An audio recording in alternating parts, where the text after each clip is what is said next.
All right, what's up, everybody? Hopefully, everybody's having a fantastic Tuesday morning. It is 9 o'clock. It is February the 17th. We're going to get started here. First, we're going to take a look at Bitcoin and do the longer term analysis.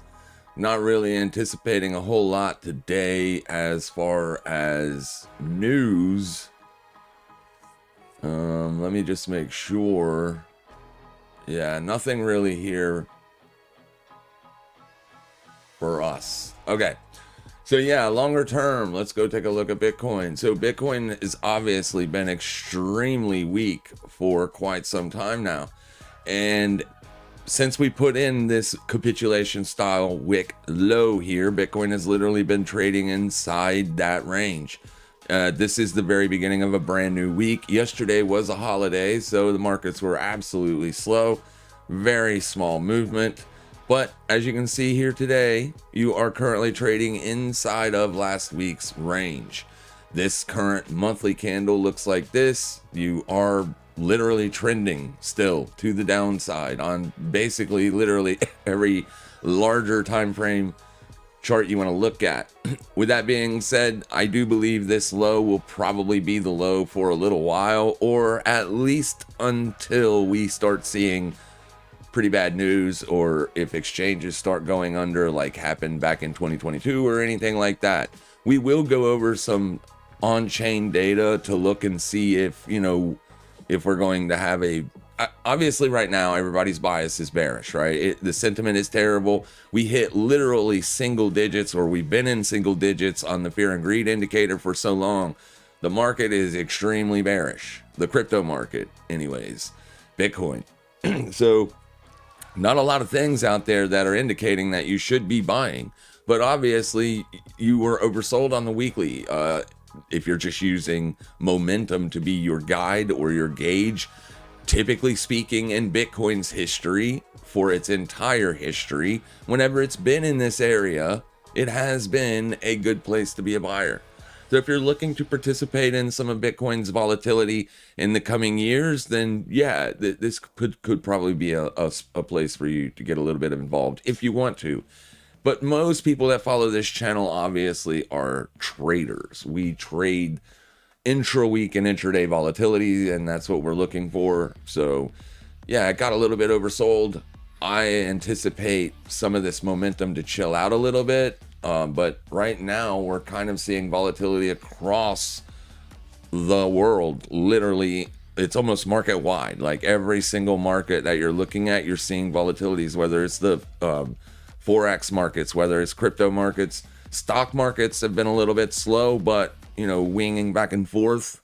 Volatility on the S&P 500 is up right now. Currently speaking, the VIX gapped up. So the VIX has been closing weekly candles up. Each week has a higher close. That literally isn't good as far as macro buying opportunity on the S&P. Maybe right here is your S&P 500. It's the top right on your monitor. It's into the bottom area of what this week's expected move. Or that's last week's expected move. I haven't gotten this week's expected move on the chart yet. I will get that up there, but we traded down into that. It's also December's objective opening price. But other than that, I mean, I'm not really seeing any real good reasons to be a buyer here because of the volatility. The volatility has been closing up. Like I said, for the last 8 weeks, 7 of those weeks have been higher closes, higher close, higher close, higher close. Last week, higher close. So you've gapped up this morning. You've smoked last week's high already in today's session. So if you are going to see a volatile day today, the VIX is already poised here for a run to the upside. We'll see if it does that.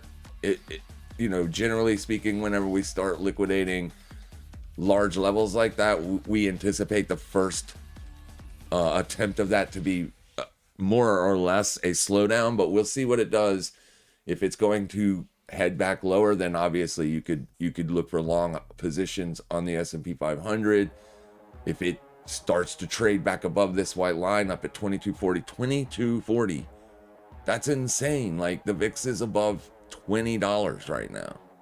But this is generally when the VIX gets up into areas like this is generally when we start to look for pullbacks. I mean, you can look on the VIX long term here. You're up. You're very, very extended. This means volatility is high. When volatility is high, ranges can get really big, a lot bigger than you think they can get. Down here is silver. Silver is currently having a push lower. We put a short on silver last week. I'm still holding that short. The DXY is moving up. I have a feeling that is why silver is moving down. So right now the DXY is breaking out above a fresh 3-day high, but it's got some work to do if it wants to make a fresh week high. I don't anticipate that happening today. But anyways, going back to Bitcoin, I mean, that's essentially what you got, right? Bitcoin's been bearish for a couple months now, and the VIX has been up and down for a couple months now. So markets are getting a little bit crazy, but long term, this is an area where I would anticipate a bounce. Now, whether we get that or not, that's still for time to decide, not an indicator. But here you are trading inside yesterday's range. Yesterday liquidated Sunday's range, and Sunday liquidated Saturday's range. It does feel like it's wanting to trend to the downside this week. You are currently trading under your weekly open, which is going to be right here. And I already have those levels delineated on the chart, and those are going to be the levels that are important here today. Currently, the February volume weighted average price is holding as resistance.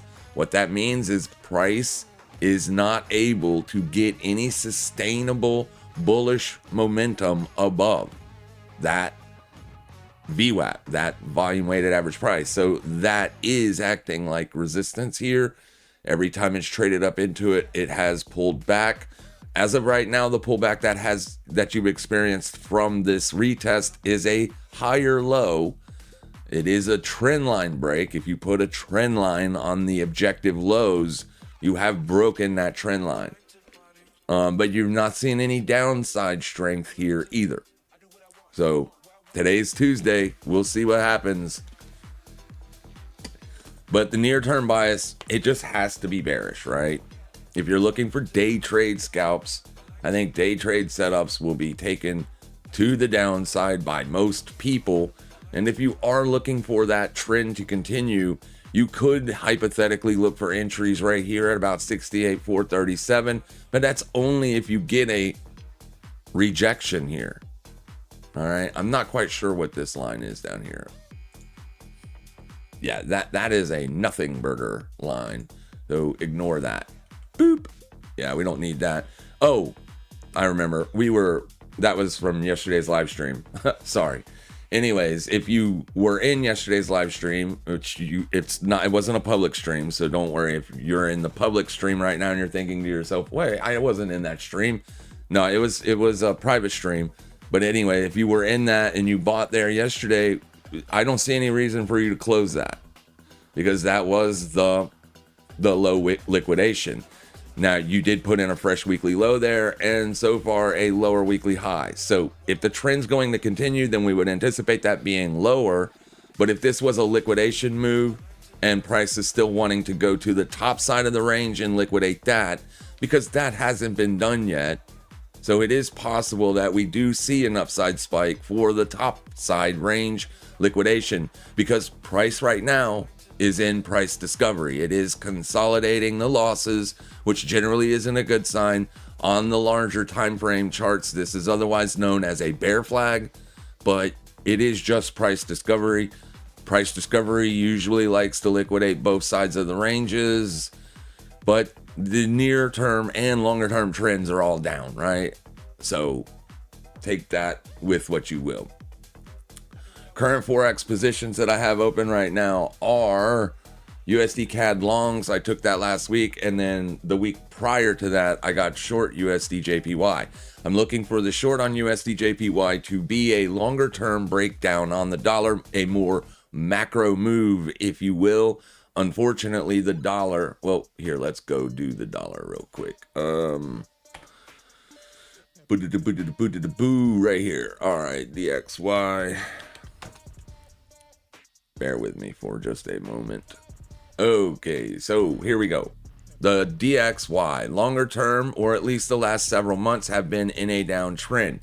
You are in the month of February right now, and it is looking like it wants to retest January's open. That would be a sellable opportunity for me if it gets up there and rejects. So I'm not really interested in doing anything in this area. As you can see, there is a long-term trend line here. That trend line goes all the way back to 2011. So right after we set the 08 GFC DXY lows, the dollar has been trending higher ever since. And there is that trend line. It is a long-term, huge time frame level that a lot of people are interested in.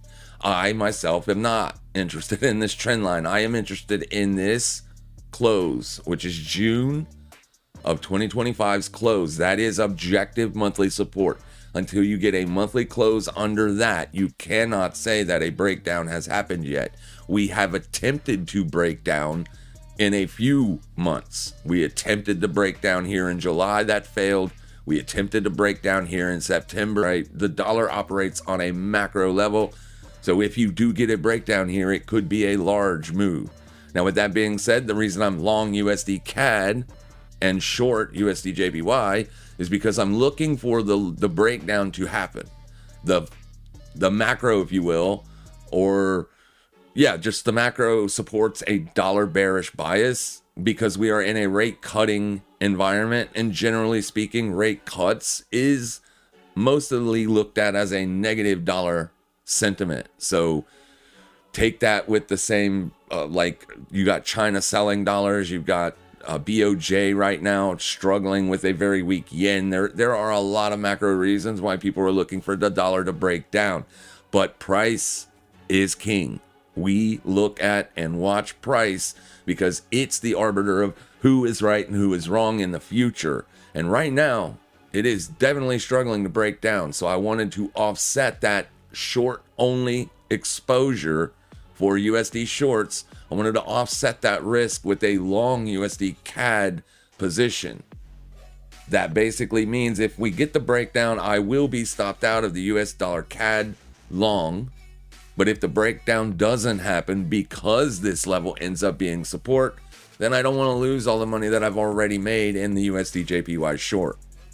I don't like holding USD JPY shorts for a very long time because of the carry trade. I am literally paying the longs to set in this position about $1 a day. Well, yeah, about $1 a day with that small position sizing. And you know, that adds up. It adds up. If the USD JPY just sits here and does nothing, then the realized P&L that I have unrealized P&L that I have right now will get faded away. Hence the long position on this. So we'll see what happens with it. I do anticipate a breakdown. And even though it is bouncing off support, the DXY that is, because both of those positions are based off of what this asset is doing, as long as it's bouncing off of support, I have to be worried about it. This is a daily time frame, and I do like that it is testing the daily 21 exponential moving average today. So I would like to see it fail like it did here last week. So if we get this same scenario, then I would anticipate that larger down dollar move to take place. And then ultimately I have a downside primary long-term target of 95.54. As if we take out this level right here, I think that's when the shit, or the proverbial shit, will hit the fan. And the dollar will see a larger, longer term, sustained down move. And in my opinion, that could be good for Bitcoin. As long term, Bitcoin has been inversely correlated to the dollar. It isn't right now, but long term, it has been. And I anticipate that correlation will come back because the dollar hasn't done a macro move in 8 months. If you think back, it's been range bound for a very, very long time. Going back out here to the monthly time frame, you can see that the very beginning of 2025, we had a 3-month move where it basically broke down, took out Q4's range, and then it did nothing. It stopped and has gone nowhere since. That is the reason why Bitcoin couldn't break out.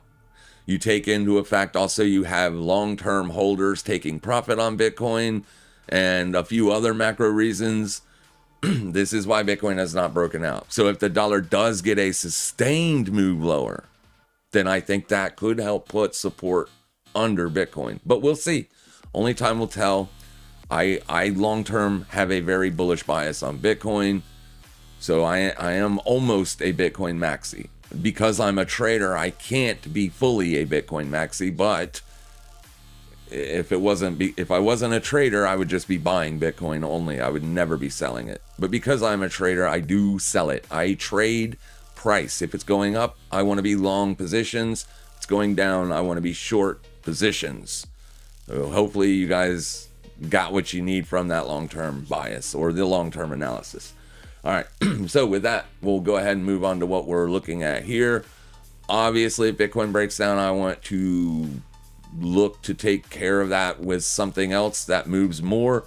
Right now, I think Farcoin has a nice looking little setup right here as it's already broken down like Bitcoin. It's already made that fresh weekly low. You're still trading under the weekly open. You're still trading under the weekly VWAP. You're still trading under the monthly VWAP. We saw a lot of pressure come in over the weekend on Farcoin. If I pull up the delta here, which is just an indicator that shows the delta on volume and volume delta from volume by price, not volume by time. Okay, there are two different deltas or two different volume indicators that most people look at. One of them is volume by time. That's this down here. We don't care about that. We really don't focus on that.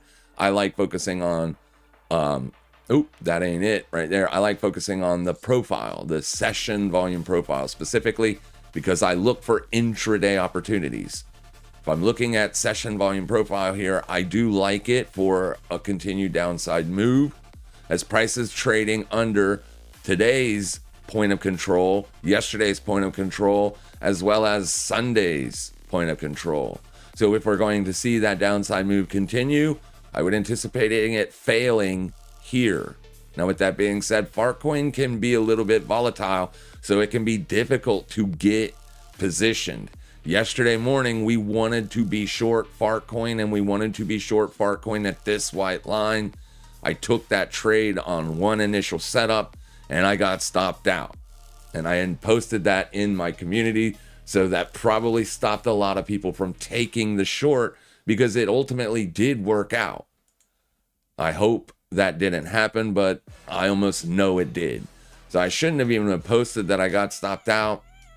I should have just left it alone because knowing I'm going to jump on it again if it does drop back under it again. I give myself 3 attempts to get short something, not just one, but it is what it is.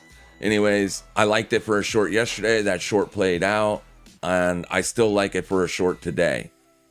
I just don't know if it's going to play out today, because yesterday it did give us a decent move to the downside, but it did not give us any continuation. Once it basically made that secondary lower daily low, it was done. It was done for the rest of the day.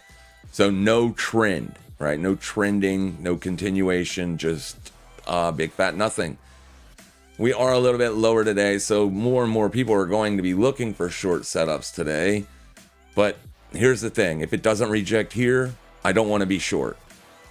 Because if it doesn't reject here, it's coming up here to stop out everybody that got short yesterday.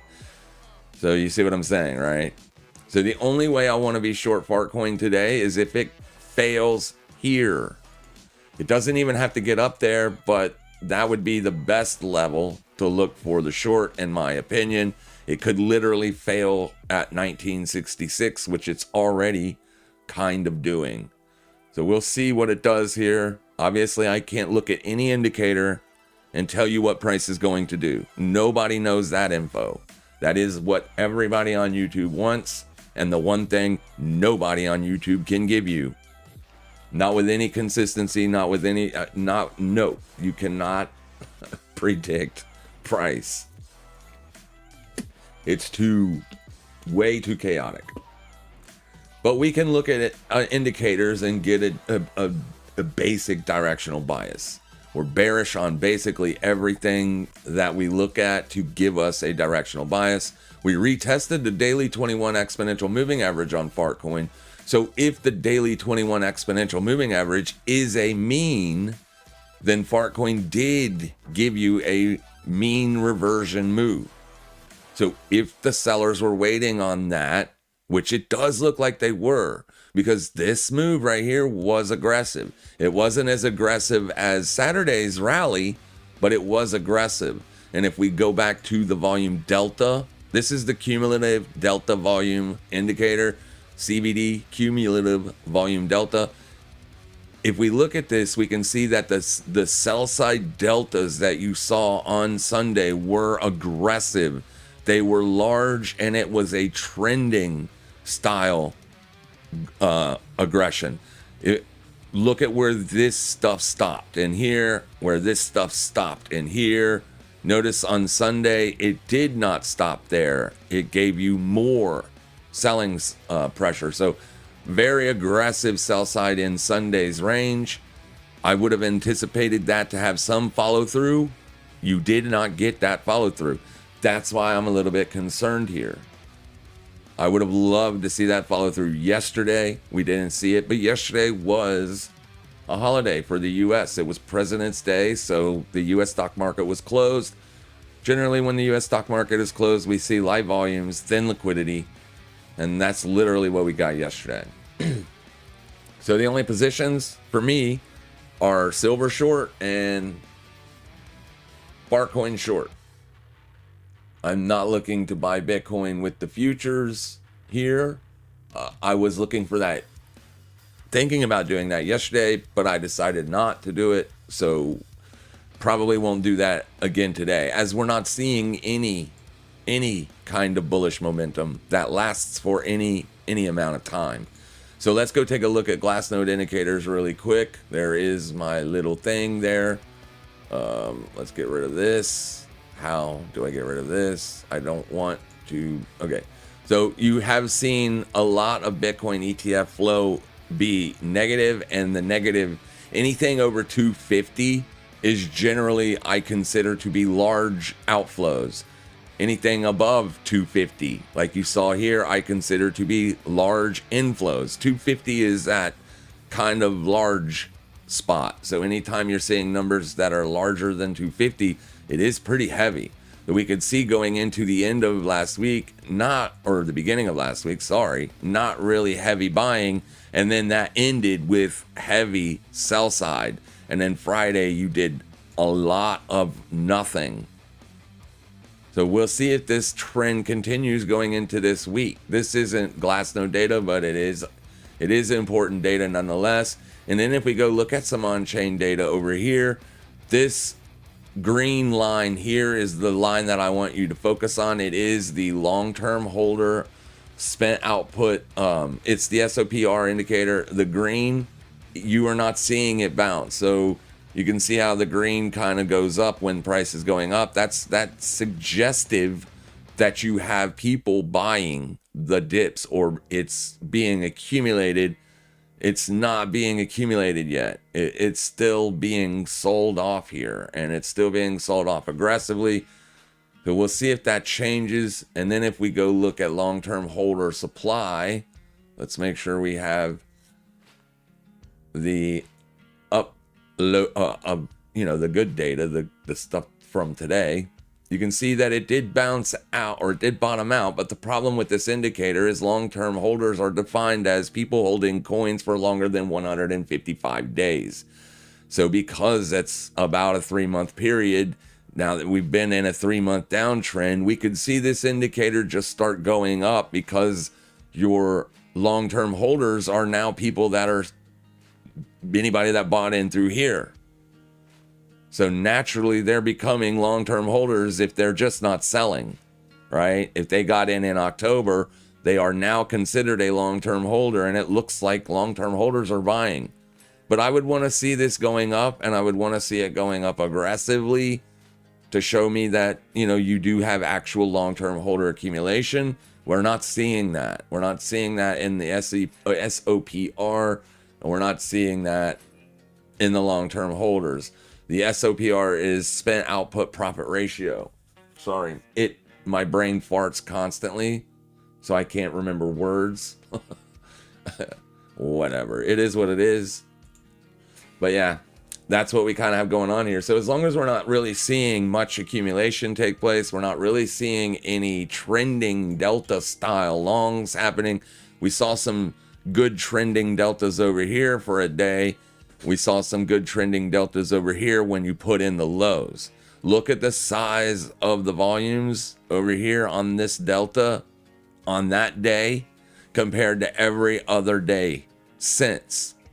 For me to get bullish on an asset, I want to see big deltas like this, a break, like a 3 or 4 day break, and then I want to see that again. At least if I can get multiple days showing me that the buyers are in fact super aggressive, then that can give me more of a near-term bullish bias. We aren't seeing that. We're literally seeing the exact same delta that we saw in December when we're looking at the delta indicator.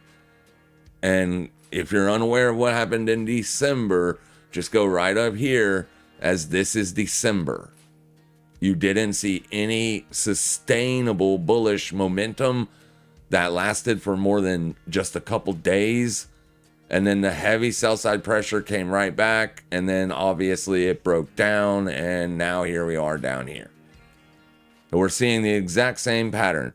The sellers will probably get involved every time you make a higher high. I would assume the sellers will get involved. So just be careful if you're looking for dip buying opportunities down here. And please understand that you could see fresh lower lows this year, right? You could see fresh lower lows in the next couple weeks, probably. I wouldn't anticipate it happening unless some tragic news comes out, because this was a huge move. It was the biggest move points wise in Bitcoin's entire history. It was the biggest move ever. It was almost the biggest move ever in terms of percentage loss also. It was massive.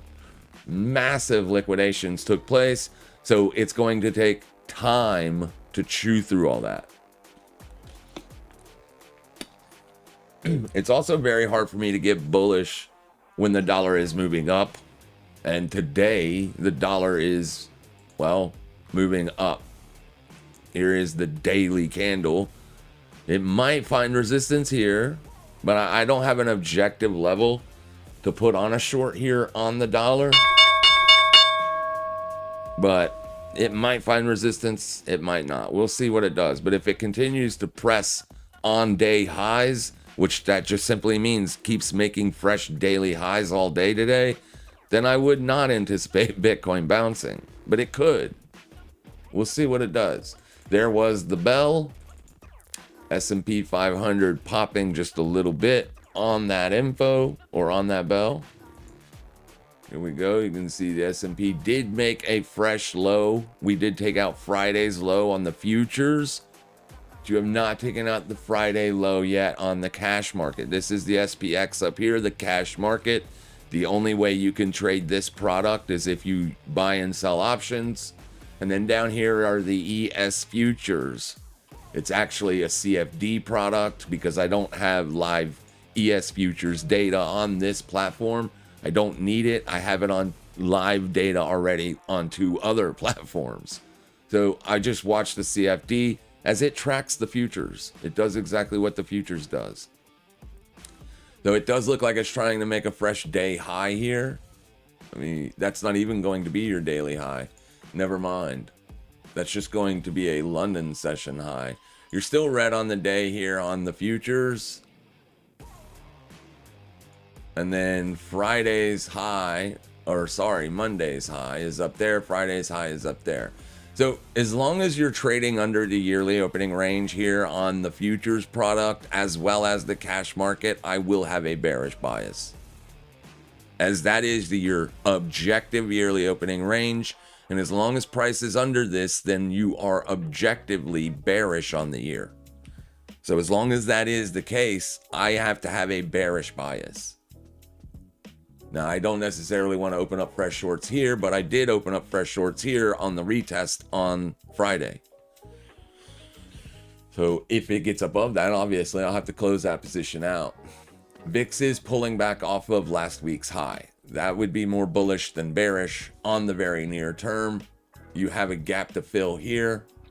So if the VIX gets down to here and then starts to bounce, that could mean that we might see lower prices on the S&P today.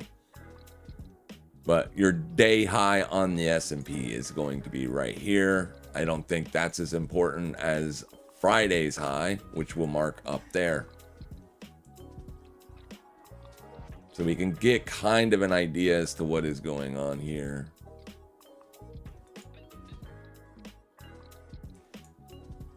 Maybe.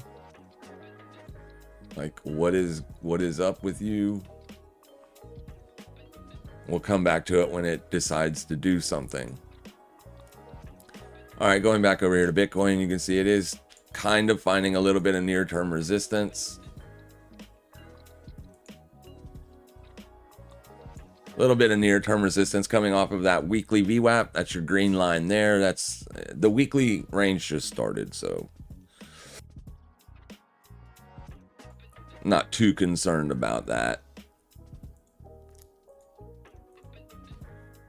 Alex, good morning. What's up? Janet, 4-hour res short on Wi-Fi USDT. What do you think? Thanks.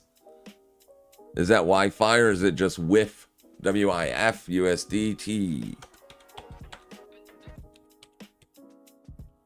Looks like it is just WIF. Let me just see something. Yeah, but there's also a Wi-Fi, so I'll check WIF first. It doesn't really look like a short here. It looks like the sellers have been unable to break it down, but here's the thing. Was this just a bullish spike to get people off sides today? Is it getting ready to break down? Longer term, it's a short. Longer term, it's a short. Your 204-hour is up here. The daily 21 looks like that. Same exact scenario as you got on Fartcoin. You retested the daily 21. It looks like daily support's trying to hold for now.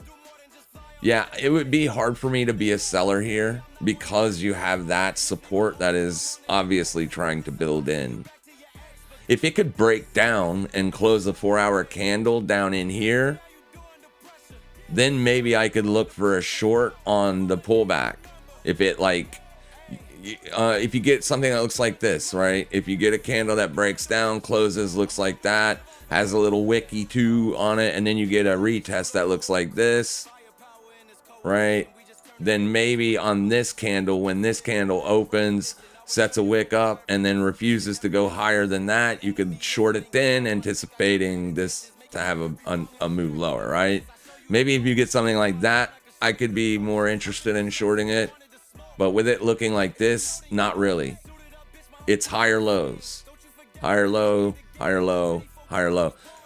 Until it starts to at least show me that it has that breakdown potential. Now, with that being said, excuse me, if it takes out today's high or yesterday's high and refuses to go higher, then maybe you could look for shorts there. All right. I mean, you could argue that 4-hour res is even holding, but it's still my thing is you don't short into support, right? You have support here. Even the momentum indicator is being supported by the 50 line, which is the midpoint.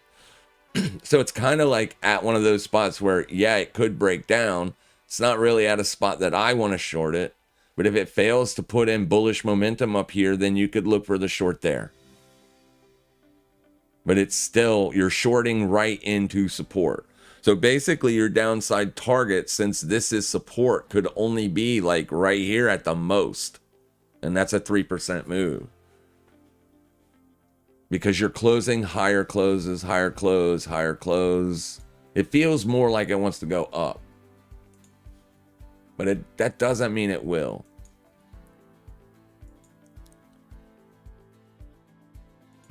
Let's see if the EMA is the same on Farcoin. See the difference here? See how Farcoin, you've already lost that indicator. You've already put in that downside continuation move.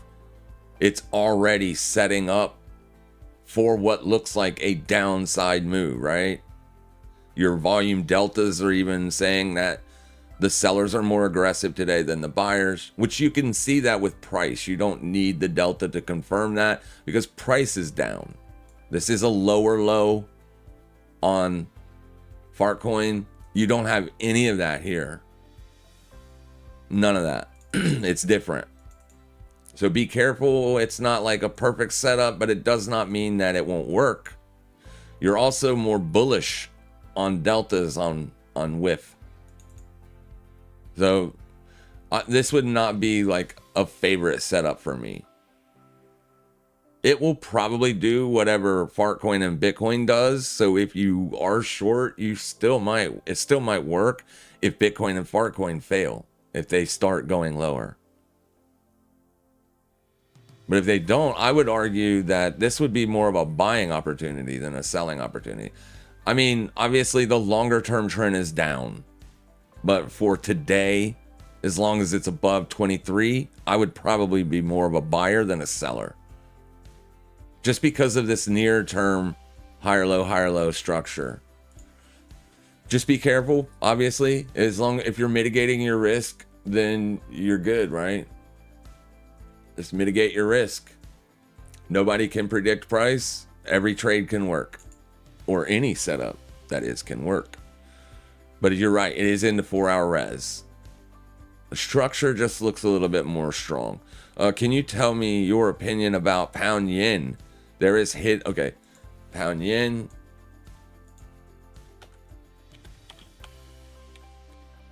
So I like the idea of being long yen, but only if we're about to see a bear market in the S&P 500, if that makes sense. But yeah, this is probably more due to pound weakness than it is yen strength. We don't have to guess. That is info we can absolutely know the answer to. All we have to do is pull up the currency futures tickers and then look at the daily percent gain or losses here. And the Japanese yen is weak. You're down 0.4% today. The pound is weaker. You're down 0.9%. That's why you're seeing a bigger downside move here today on the pound than you are on, for instance, the USD JPY. Because the dollar is up. And whenever the dollar is up, that puts a little bit of sell side pressure on all the other currencies that are in that basket. So, but yeah, I mean, it does look like it wants to break down here. Its long-term structure is still very much bullish.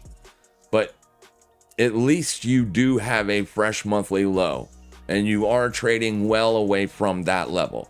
So it does feel, at least on the near term, like it does want to try to break down, but you're getting ready to be into a potential support area. So I wouldn't be looking for fresh shorts on it today. We set up a trade idea for pound shorts during Sunday's live stream. We were specifically looking for pound CAD shorts. That trade set up for us yesterday.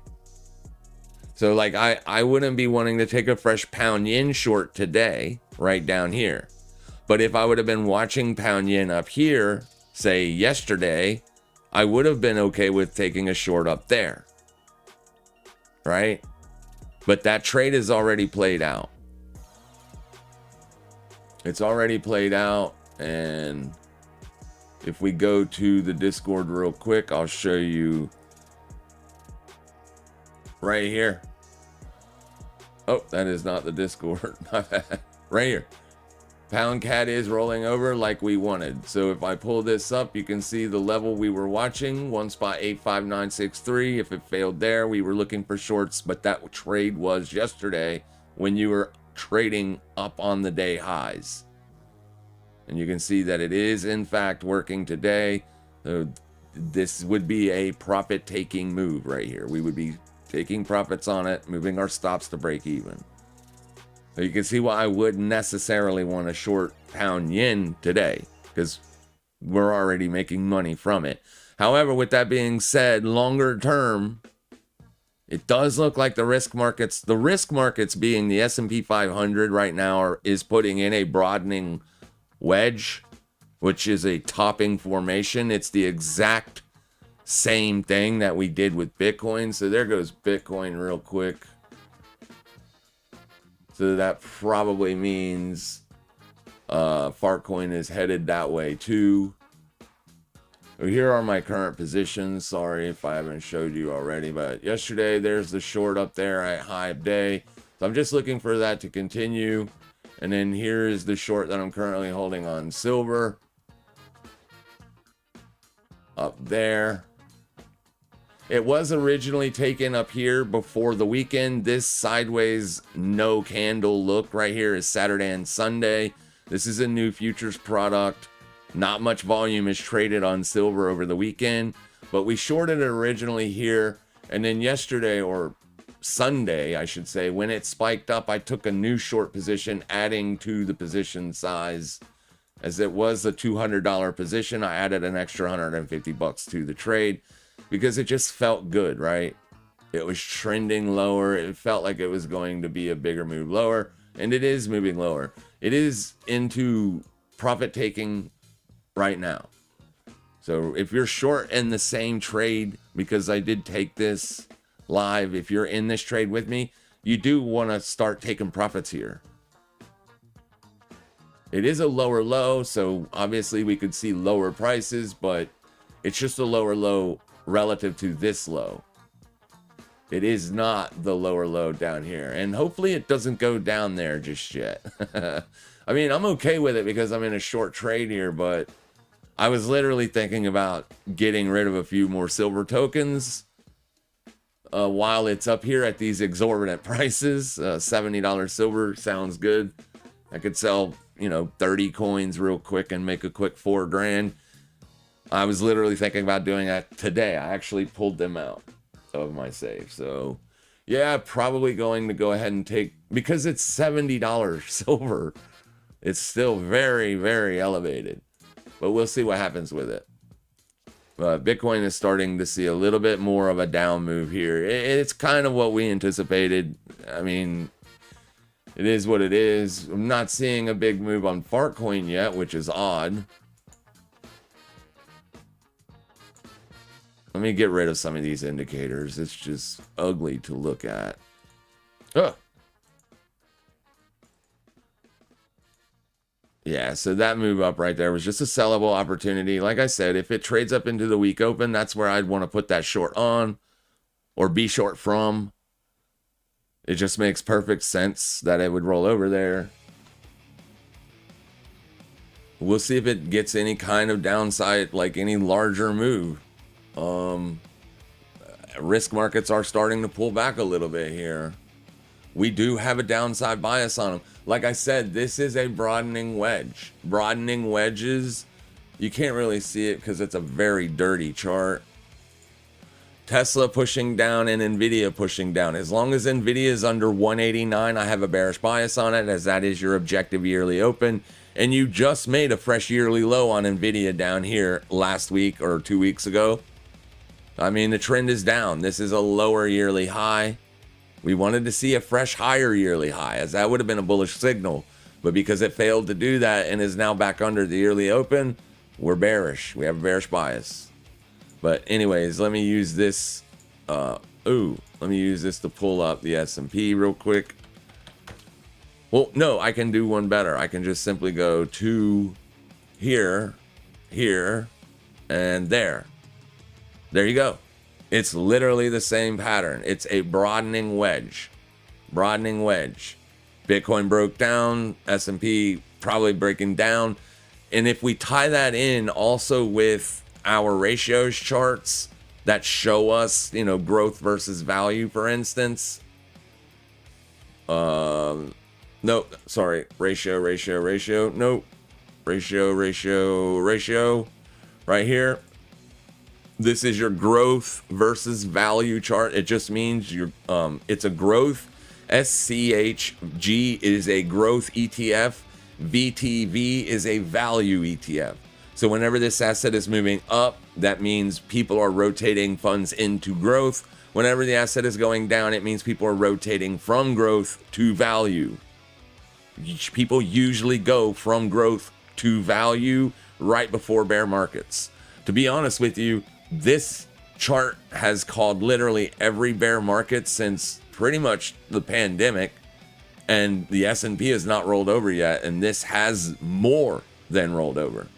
So it kind of feels like it's just a matter of time now before the S&P starts to roll over. It's literally just a matter of time. Unless there is some kind of massive market discrepancy that I am not aware of. But growth is the S&P. The S&P is growth. If you're seeing capitals rotate out of growth into value, the S&P, that's the reason the S&P has not had a sustainable bullish rally. Because it's been going on since October. They've been rotating out. And since October, the S&P has not been able to sustain a bullish rally. So it does feel like a breakdown is coming on the S&P. But it is still very bullish, at least on like the near term. As long as it's below the yearly opening range, objectively it's bearish. So be careful. A big downside move could be coming on the S&P, like on bear market style. You're already seeing volatility up high enough to where like you could say pretty much we're already seeing bear market style volatility. You're just not seeing bear market in price yet. And price is king. So we have to be cautiously bearish here. But definitely more bearish than bullish. Yeah, it don't look good for basically any kind of risk on sentiment out there. There just isn't much, guys. There isn't much. Most everybody on the like FinTwit and FinTube, they're all bearish.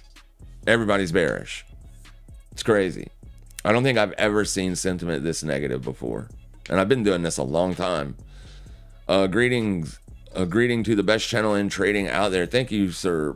Please check Sol USD took a buy at 84.60. Okay, so like my long-term Bitcoin analysis, I just want to say right off the bat, I would have the same analysis and bias on Solana.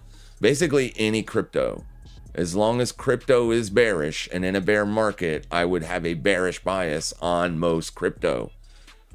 All right. It is very bearish here. It's very extended from the 200-day EMA. So I don't love taking shorts on an asset that is that extended from the 200. If you get what I'm saying. Longer term, this is a macro trend identification tool. So when you're in a bear market, you can get really extended away. But this is the most extended it's ever been on Bitcoin. You almost hit 3 standard deviations on that day right there from its 200 day.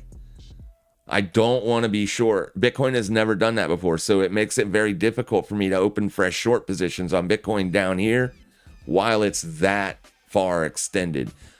Basically, you could see a large bullish bounce at any time. So Solana specifically here, the only way I would even want to think about positioning for a long would be if it rejects going lower than here. And you specifically said you got long at 84.64. So it looks like you got long up in here. I mean, I'm not going to tell you what to do with it because it's your money, obviously, and I'm not a financial advisor. But I don't like the set-in losses. So now, if it's a long-term hold, I think you're okay here. If you're not using leverage or anything like that, I think you're probably going to see a bounce soon. But, I mean, there's no way for me to know that that's coming. I almost know that it is coming, but I just don't know when and from where, right? It could go much lower before that happens. So just make sure your risk is situated. As long as your risk is good and you're okay with, what you're down here, you could see a bounce after it liquidates this low. But if you start to see like heavy selling pressure under that, you could be looking to come down here and make a fresh low. And then you have to ask yourself, are you willing to sit in that much pain? So be careful. We're not seeing heavy bearish sentiment on Fartcoin right now. And why that matters is simple. Fartcoin is useless as far as an investment tool for like it doesn't have a use case. It literally is a meme token called Fartcoin. So its real use case is that of a trading vehicle. It has excellent 24-hour volumes and it has excellent percentage moves on a daily basis. So therefore it is a fantastic tool to generate reoccurring revenues via being a trader. But other than that, it has no long-term use case or any real world value, as it doesn't have like any use case. It's not like an actual legitimate technology. So there really aren't many investors in this, but there are a lot of traders in this, and traders give you it gives you sentiment. It's a perfect sentiment gauge. So sometimes this is bullish on days that Bitcoin is bearish. That doesn't necessarily mean that a bounce is coming on Bitcoin, but it has in the past. So if Fartcoin is like struggling to break down, it could be also, it's not a perfect sentiment indicator. Please understand what I'm trying to say. It can be used as a sentiment indicator. It could also just mean that there aren't many people trading Fartcoin today, and that's why you're not seeing a larger downside move. Volumes look very consistent and normal, but let's go ask AI real quick.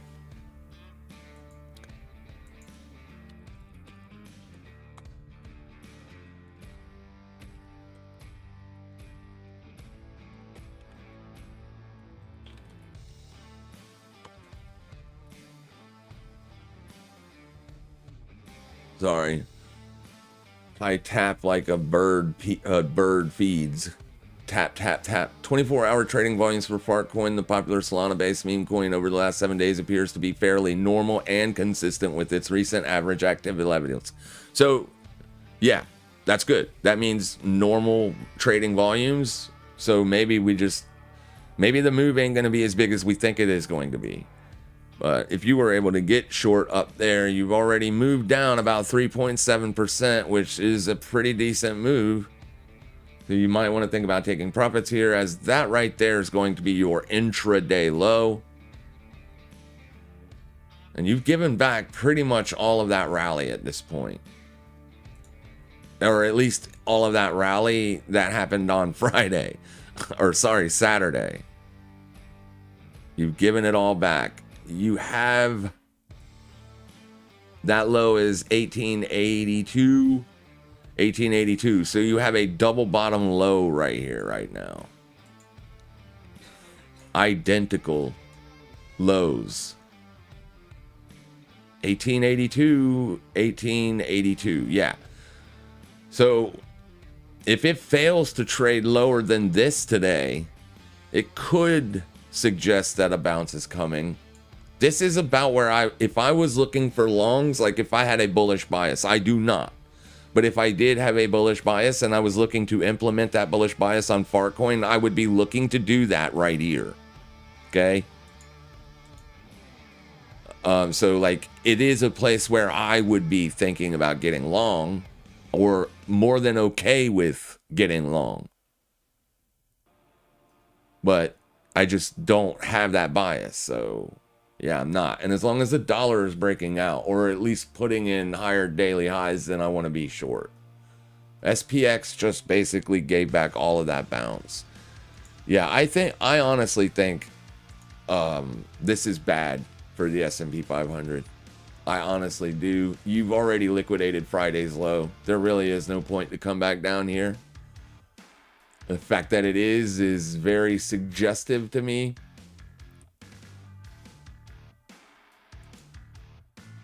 Let's look at this thing on a long-term basis so we can get a real good bias going here. Yeah, that's February's low. Oh, January's low. So if you smoke this low right here with downside continuation, your very next target is down there. That might not seem very far away when looking at this monthly range, but it's like 70 points, 60 points. But if you start losing monthly swing lows, then your longer term range is busted. And if you get a longer term range busted, that could mean a larger breakdown is coming. That's literally what happened to Bitcoin. That's why we got so bearish on Bitcoin when it lost its range bound lows. This low right here, when Bitcoin lost that low on this month, it was see you later, alligator. That same thing could happen here. If it loses these lows, this is really more like the range lows, because you've been trading inside of this candle's range for the last 3 months. So this is the more important range lows to hold, but we'll see what happens. It just doesn't look good. Like long term, this chart looks bearish to me. And I have a bearish bias on it. I am not buying the S&P right now, which this would be a buying op in a normal scenario. It isn't a normal scenario. We've been seeing the VIX elevate for the last 8 weeks, or at least have higher weekly closes for the last 7 weeks, 7 out of 8 weeks. That's bearish. That isn't bullish. Be careful if you're looking for longs. Please be careful if you're looking for longs, whether it's crypto market, risk markets, even dollar markets. I think dollar markets long term is a short, or forex markets, the currency exchanges. I think the reason you're struggling to break down is because it's a long-term objective support level. But if it breaks down, you're probably going to see a larger downside move. There are broader dollar, like, I don't know if most of you are aware of the dollar milkshake theory, more than likely. But if you're not, maybe do a little bit of research into it. That guy's been talking about that for years, and it does seem like it would be like, yeah, I could see how that would work.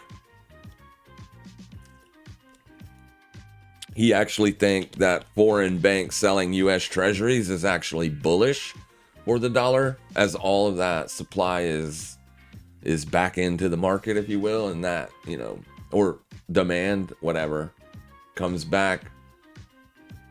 I feel like it could also work the opposite way. I'm not a macro analyst, so I don't have a degree in economics, so that's why I don't try to do it. I am a technical analyst, and I analyze price. That is what I do. That is where my edge is. That is why I do it. Yeah, things are not looking great. I don't know if you're going to see a bear market or not, but things are definitely feeling weak.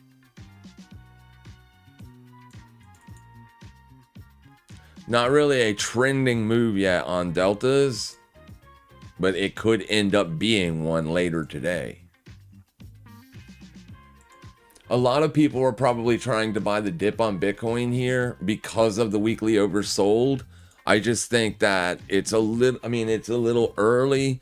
I've already started to accumulate my Bitcoin holdings because it's a weekly oversold. And I always do that when Bitcoin gets too oversold on the weekly. However, with that being said, I know that Bitcoin can go a lot lower, right? It can go another 50% lower than where it is right now. I know that. And my risks are definitely mitigated. So be careful if you are accumulating here. Just know the risks. I think when Bitcoin slows way down, when it becomes so boring that people are no longer even talking about it anymore, I think that is when you should be probably starting to look to be a buyer. Generally, that marks cycle lows, not just local lows.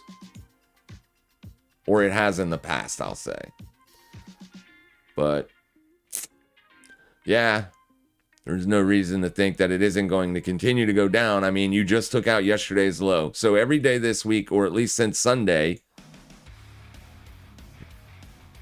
I guess you could even say ever since Saturday, you've been consistently making lower daily highs and lower daily lows.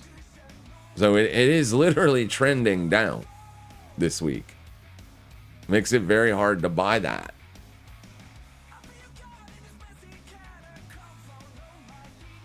Looking pretty rough out there. Things are feeling pretty bad. All right, so silver's almost moved up into the $600 area, so I'm going to start taking some profits on silver, as we did get another move lower here. I'm not sure what gold is doing, but this is a pretty good move. So this was Tuesday morning. This was your London session right in through here. So since the London session high was put in, silver is down almost 4%. That is a fantastic scalp. We definitely want to be shedding some profits here. I got to go over to silver to do it because I got to close that stop loss. Oh, and another thing, this trade, let me get you up there. This trade it's such a good trade because as you can see, I'm only risking $39 on this stop loss. If you look right here, you'll see that I've made $50 of profit already. That is from funding fees. So the funding rate right here, the longs pay the sellers. When the longs pay the sellers, if you stay sideways or start to trend down, that means the sellers will generate a profit just simply by holding the position. So this trade, because I've already made $50 on it, cannot lose money. It's impossible for me to lose money on this trade. This is what's at risk right now. Unrealized P&L. That's at risk. I could lose every bit of that. $548. Kind of a lot of money to lose, you know what I mean?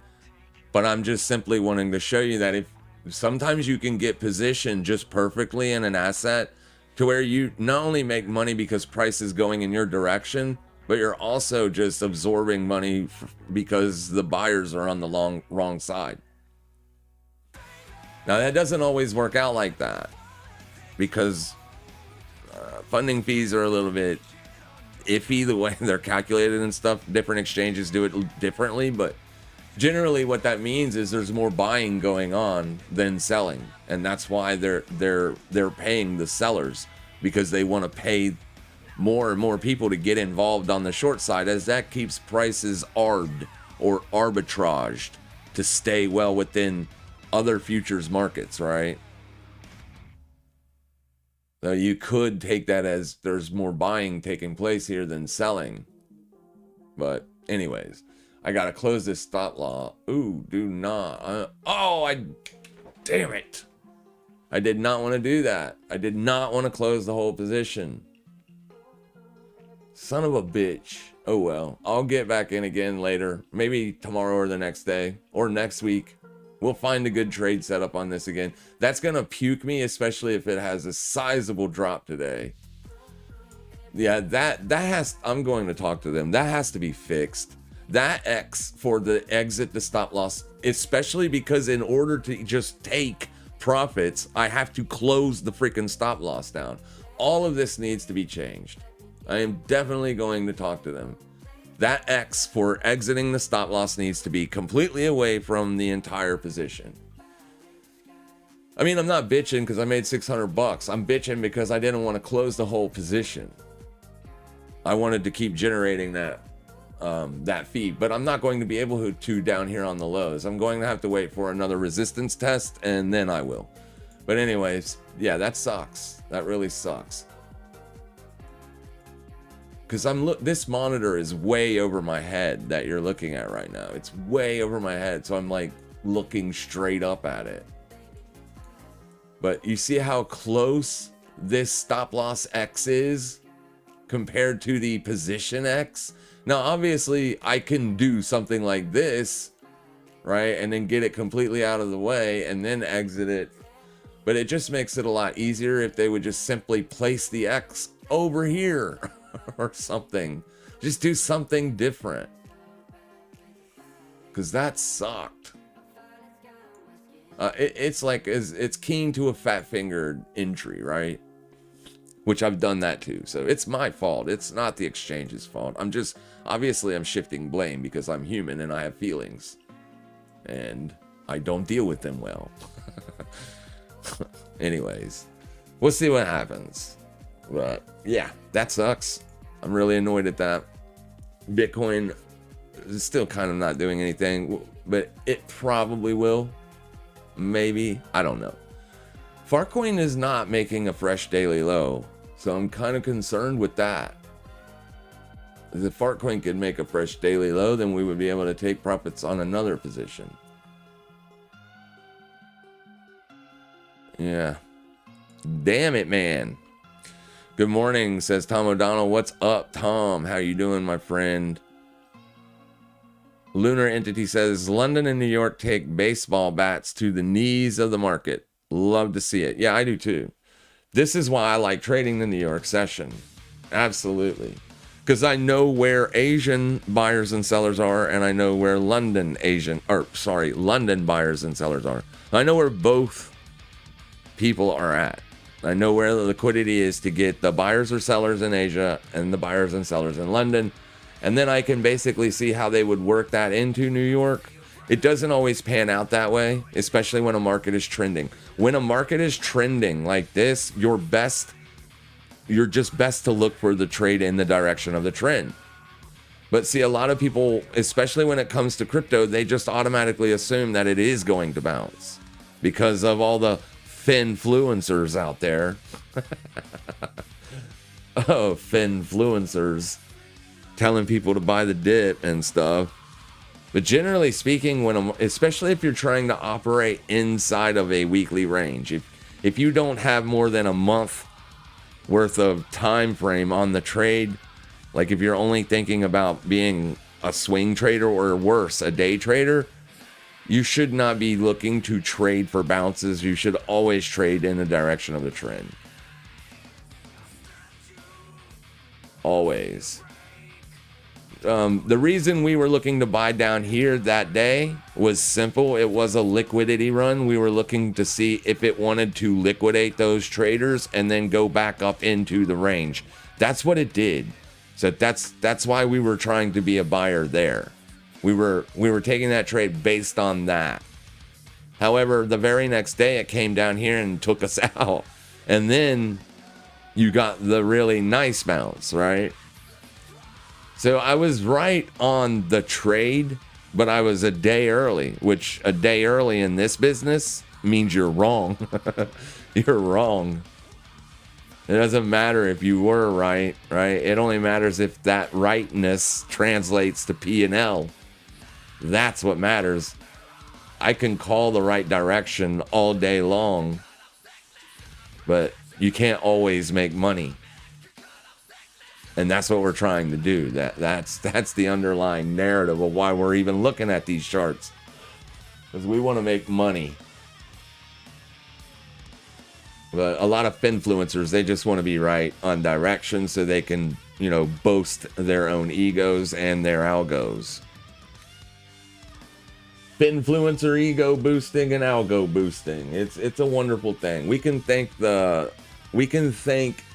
basically the commercial companies from the 50s for the way the world is today.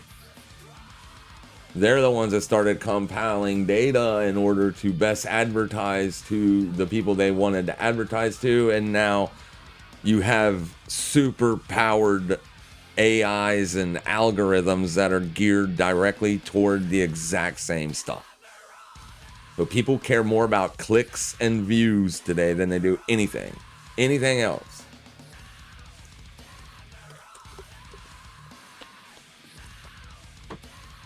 Love it.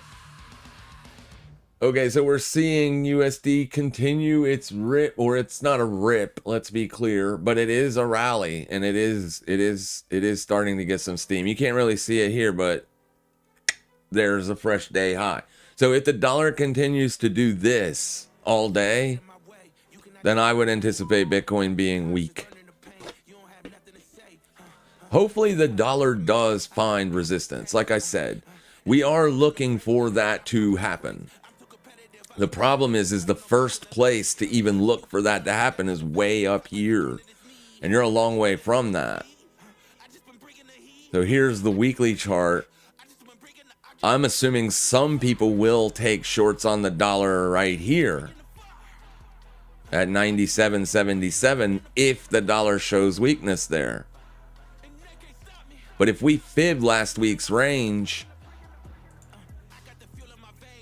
you're getting close to like the 786, which is as high as you would want to see it get if it is going to continue the trend it is in, if that makes any sense. Because, I mean, you see how aggressive the sell-off was. We do know why this sell-off was that aggressive. But for me, to see how aggressive this sell-off is in hindsight, even though it was news that broke, that caused that massive weekly range expansion, look what it did here. These 2 weeks. So for 2 weeks, the sellers were getting annihilated. Think about that for a second. Imagine if you were a seller this week on the dollar. You would have been looking for the sell trade right there, and you got smoked. Then if you were looking for sells in this week, you would have been looking for sells right there, and you got smoked. Then you probably tried right here and still got smoked. So then everybody switched their bias to bullish because of this move right here. These 2 weeks. And then look at this. Bam! They play games. They do. Yes, they do. Whoever they are, they love to play games. It, in hindsight, looks like this was going to happen the whole time. But it was a very difficult period to be a dollar seller. I'm sure we ate a stop or two in that snot right there. But now at least it's almost full on confirmed weak here, but this damn support level right here is so strong, man. It's like dollar bulls just will not give up on it. And that makes me very, very cautious. I have a sell side bias, but I have to be cautious with it. I can't just be whimsical here and assume it's definitely going to break down. I probably would not be looking to put that dollar short trade on today anyway. I would wait for the exact same scenario that played out last week. Let it close above, let it liquidate all the traders today, all the sellers that are jumping on dollar shorts right now because it's testing the 21. Let all them get stopped out. All you have to do is simply wait till tomorrow. Look what happened here. If you tried to sell that day, you got smoked, you got smoked, you got smoked all day long. All you had to do is literally wait until the next day open and then put the trade on. That's what I would do. I'm not going to because I'm already short. I already have the short on from up here, but just be careful because I don't know that it is a short. I just think it is. But it hasn't been able to break down. It spent all week grinding that area out last week. That's a little bit concerning. It's a big level. You've already lost the trend. The trend line has already been broken, even if you look at it via a line chart. So like if we kill this, go to the month. Well, let's first go to the weekly. Let's put it on a line chart And then obviously let's make the line a color that we can actually see.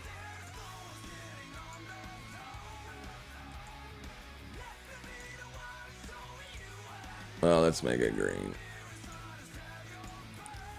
You've already lost the trend line, and this trend line is derived off of weekly swing lows. A little bit of games were played there, weren't they?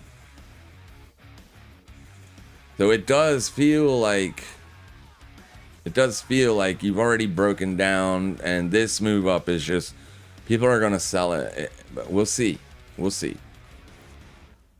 We will see. Oh, I don't want that. This. It is very bearish. You're under the daily 200. You're under the weekly 21, the daily 21. It feels bearish. The flash close and that stop loss thing is sketchy. I'm not sure what you're talking about. I goofed that a few times already. Oh, the flash close. Got you. He's referring to this right here where it says flash close. And then there's another up here that says close all.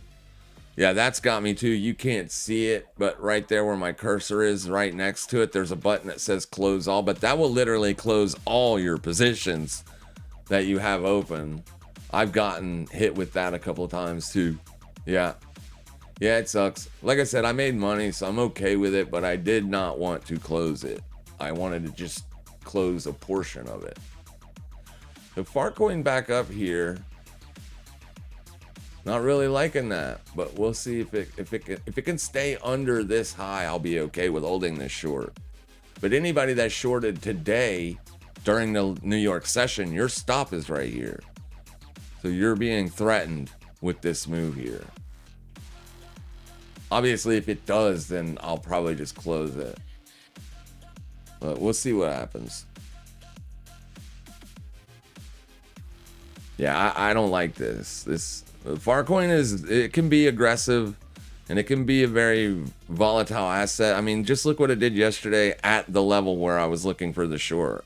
It spent almost an hour just chopping that level up. Whenever that happens, just make sure you don't allow yourself to get chopped up. You can be more patient than you think you can, right? You're not going to miss anything. Even if you miss a trade, you will be able to get one tomorrow.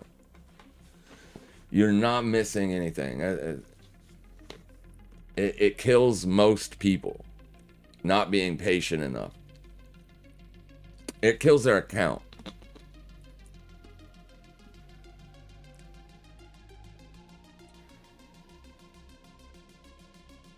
Well, let's just look at the deltas. Yeah, the deltas are no longer trending. That's also concerning because they kind of stopped in the same place.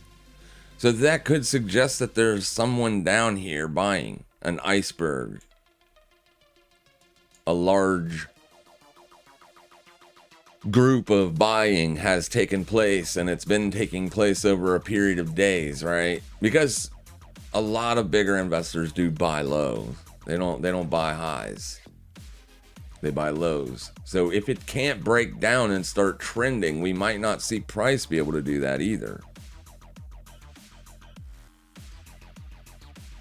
I mean, it still looks okay. And as long as it's below this high, it still feels okay. It's just kind of aggressive.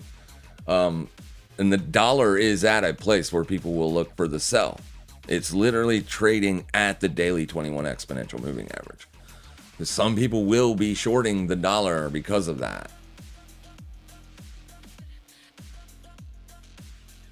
But I think they'll be wrong today. They might be right tomorrow and then Thursday, but I think they'll be wrong today. The dollar's got enough bullish momentum to keep it going inside the day. Like, you've got some pretty hefty bullish momentum here on the dollar, right? This is a fresh breakout here. Started making fresh highs. So if it was going to be just a liquidity run, it would have rolled over, right? It would have started to trend lower. It didn't do that. It went up, liquidated again, and now you're pushing on highs. This is because the people that are shorting literally the dollar right now, because it's testing the 21 exponential, they are the liquidity that is driving this thing higher. Their stop losses is bringing in new demand. So they are literally the people to blame for this rally.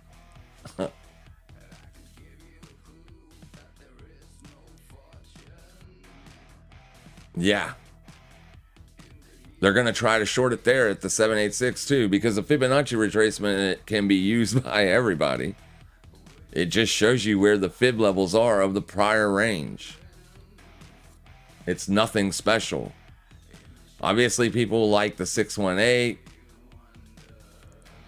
I like midpoints better. I want to see midpoint rejections myself. Because if it's done going that way, for me, a midpoint check is good enough. But we do see the 618 get tested quite frequently, and then it rolls over. But it did not do that today. You got the 618 right there and the daily 21. Not quite in the same place, but close. So right here's where the daily 21 would have been intraday. So if you were trying to short it based on the daily 21, you would have been taking shorts right in here. Oh, a little bit higher than the 618. But because you have all these technical levels all kind of grouped together like this, that's going to cause FOMO trading. Emotional traders are going to be shorting it. They just will. Patience is good to have in this business, because tomorrow might not be a short. If you open a new daily candle and take out today's high and keep pushing, it ain't a short. It's really bullish. It's really got that bullish momentum, so you gotta be careful. But if it opens, takes out yesterday's high, and then drops, yeah, that's the entry. That's the entry.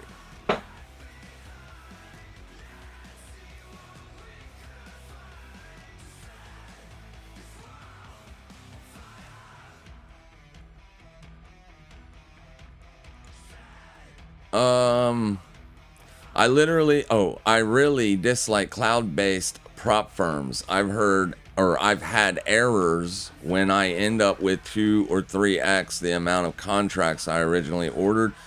I don't like prop firms either. And back in the day, a prop firm would pay you, okay?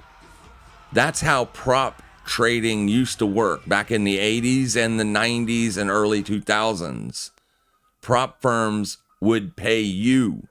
You would go to a prop firm, you would interview for the job. You would tell them, you'd give them a resume, show them where you worked before, show them your experience, prove to them with a track record on paper that they can verify that you can trade, and you can trade successfully, consecutively, and consistently, right? They will give you a job, and then they will pay you.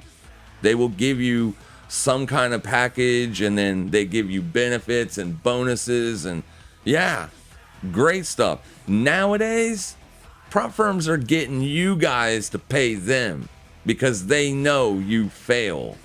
They know it.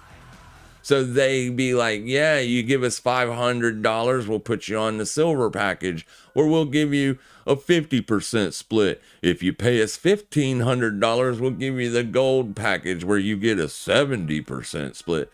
That's not how prop trading is supposed to work. Prop firms was designed to give people who can actually trade legitimately a job, because they don't have the funds themselves to trade. Like S&B Capital. I think they even have started to go towards that. You send us money, we'll put you up as prop. That's not how it's supposed to work. You're supposed to get paid. You're the one doing the trading. You're the one, it's their money, but they have like things in place to stop you from trading on tilt. But they know most retail is going to blow their account, so they just say, hey, they don't even give you real money. They're giving you like essentially a USDT trading package, right? They're sending you and they're telling you to use this link, sign up to the account, you go to the account, and then you see $25,000 in the account. Well, it's a CFD. It's not real money. It's not really there. They're going to let you blow that, and then nothing gets done, right? They're not actually putting any real capital at risk.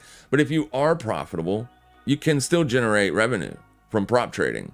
I'm not saying it's bad or anything. It's just much different than it used to be. Be careful. Make sure it's a legitimate prop firm. Make sure they've been in business for like 50 years if you're going to prop trade. If it's reputable, it's legit, I think you should do it if you're a profitable trader, for sure, because you can put real money at risk. You can generate a lot of money. Prop traders do really good if they're good traders. You just got to learn the process, though. You got to be able to handle your emotions and learn the process. Once you have a consistent process, boom, man, the money shows up. You can't dictate price direction. Nobody can. It's not about that. That's not what makes us consistent. It's keeping our losses small, and then when we get lucky and nail the right side of the trade, it pays us more than we lose when we're wrong. And boom, you're profitable. Simple math. USDJPY is looking to make a fresh day high right now. This is pound yen. It's still trading on the day low, but it hasn't gone any lower.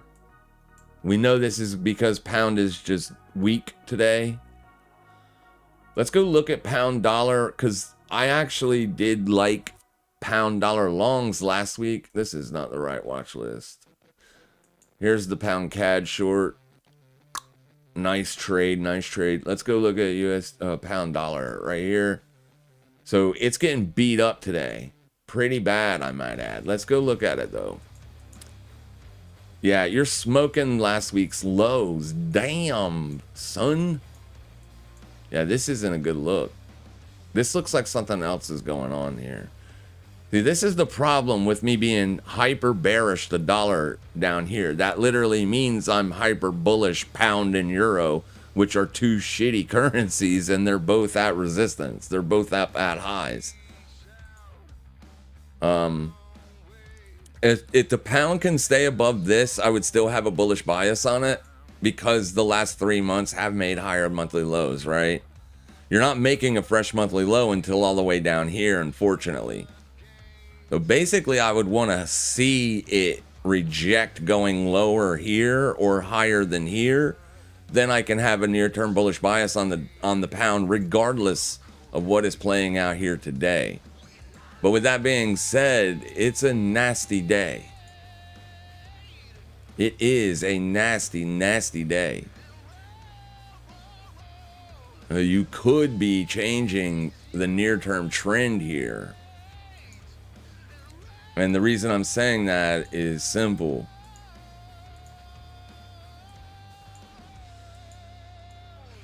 Your moving averages are getting really close together here. Now, Forex, that happens often, because Forex is wishy-washy. It goes up, it goes down. It very rarely trends. But you could be changing this long-term, near-term trend. So we got to be careful about being uber bullish pound dollar. Last week, the trade that we were looking for worked out. It was this trade right here. We got long literally right there. So that trade worked out.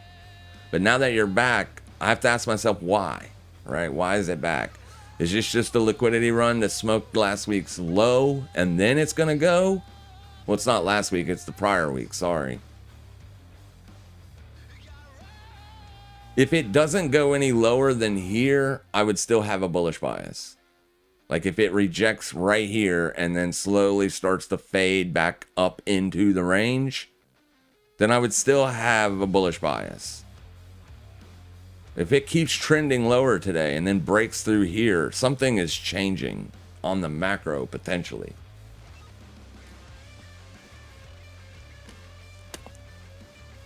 So yeah, not good. Not good. We wanted the dollar to break down. But like I said, you're at a long-term resistance up here on the pound. Long-term resistance. You have not been able to spend many months trading above 1.37. It's like you get above it and then you fade, a couple months go by and then pew, right back down. Same here. You got up here, you spent a couple months up here, but no bullish momentum, and then pew, right back down. So for whatever reason, this price is resistance. Even last month, it failed. It broke out and then failed to go higher. Now, with that being said, it's still a bullish look, regardless of what is happening today.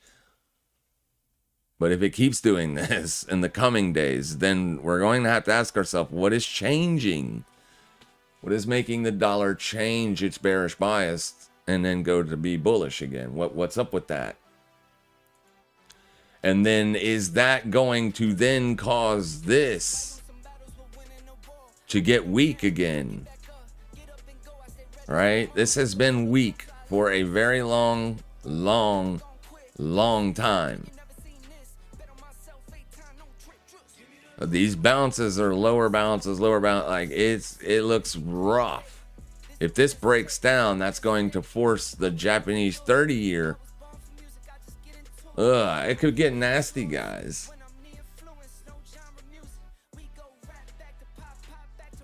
I do like to see this happening on the JGBs. We don't want this to break out. That could be bad for the entire free market. But I'm not a macro analyst, like I said earlier, so I don't know what the ramifications are if it does break out. But a lot of risk-on trades will be unwinded if it does, most likely. We're already seeing some of that in the Mag 7. Apple's having an up day today, but it got beat up last week. Microsoft has been getting beat up for a while. Nvidia is showing that downside continuation today. Amazon looking rough. It looks like it wants to go lower. You're negative on the year. You're back under 2025's yearly open. Google has topped out a little bit here. Meta looking rough. I don't even want to bring up Netflix. Oh man, it's killing me. I bought Netflix last week because it's massively oversold. It ain't just a little bit oversold. It's pretty massively oversold here. Unfortunately, these things can stay oversold for a long ass time. Look how oversold it got down here, and then it stayed oversold like that for, let's see here. Let's go back 1 week. 12 weeks. It stayed massively oversold. That's 3 months. That's a full quarter. So I might have to bail on this. If it doesn't stop going lower, I will have to bail. For sure. I'll give it one more day, I guess. It did not liquidate last week's low yet. That low is 75.23. This low is 75.30. So 7 cents higher. You were putting in bullish divergence already on the daily RSI. So your bullish divergence is here on Netflix, and it's been here for a while. So it does feel like a bounce is coming, but it hasn't come yet. You would be hard pressed to get me to be a short seller on Netflix right now.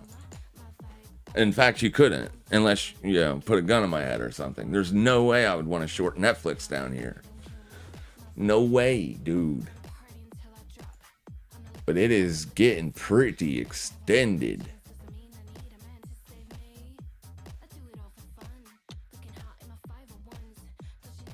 You're 25% under the 200-day exponential.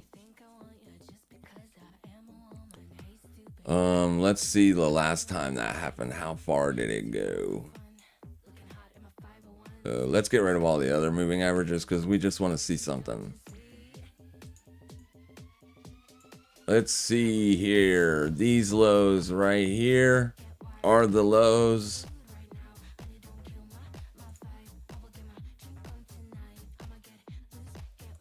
%38%. Ugh. So if that were to take place today, oh, I don't even want to look at it. Oh my gosh.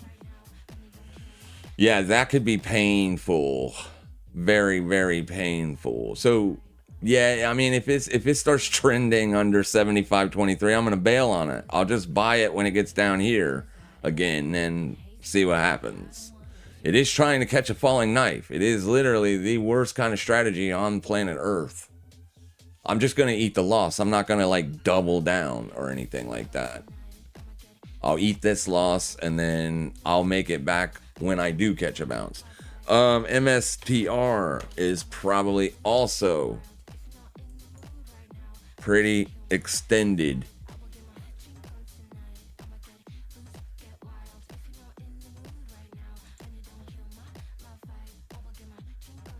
So 60% under the day 200. Oh, here's the low on this. Let's get it. Let's see what it did here before it bounced. I know it's not perfect. I'm just looking for average here. 48%. This one's going to be way worse than that.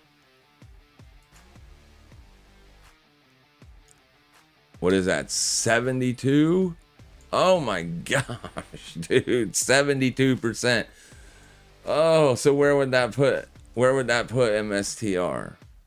Hypothetically, if we were to lose or go down and hit that same it got pretty close, didn't it? So roughly in here, so 65. So the problem is when you're trying to buy something anticipating that snapback or that capitulation, you could be getting in too early. But especially now that it has bounced slightly, it is a very slight bounce. Well, actually not with these numbers. That was like a 20% rally, wasn't it? A 32% rally. Yeah, it's just super volatile. MicroStrategy's hitched their wagon to Bitcoin. So whatever happens to Bitcoin, it's going to happen to MicroStrategy, only 2 times worse.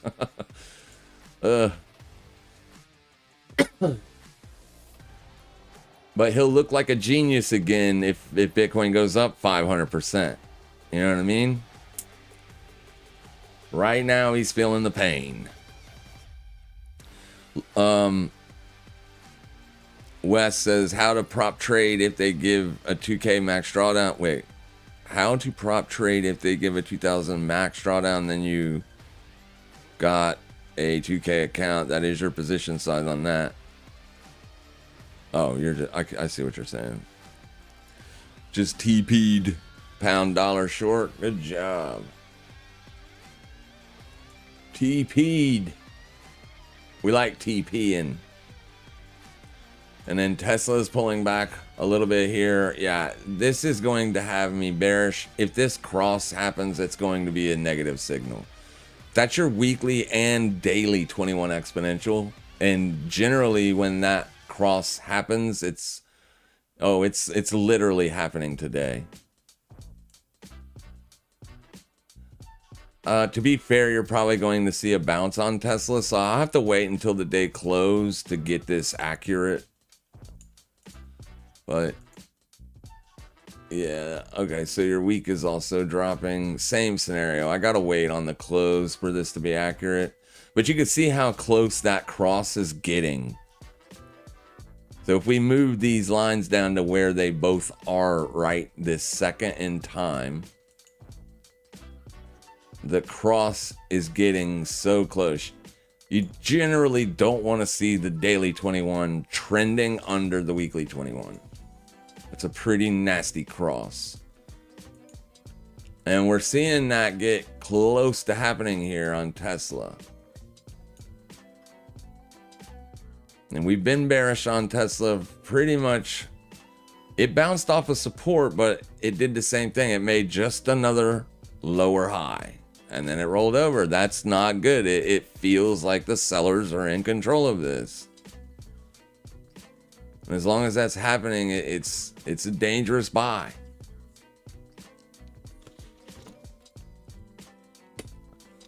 Come on, Fartcoin, drop for us. Everything else is dropping. Dollar's ripping. Why don't you play? Well, since we went live, Bitcoin has dropped about 2.5%.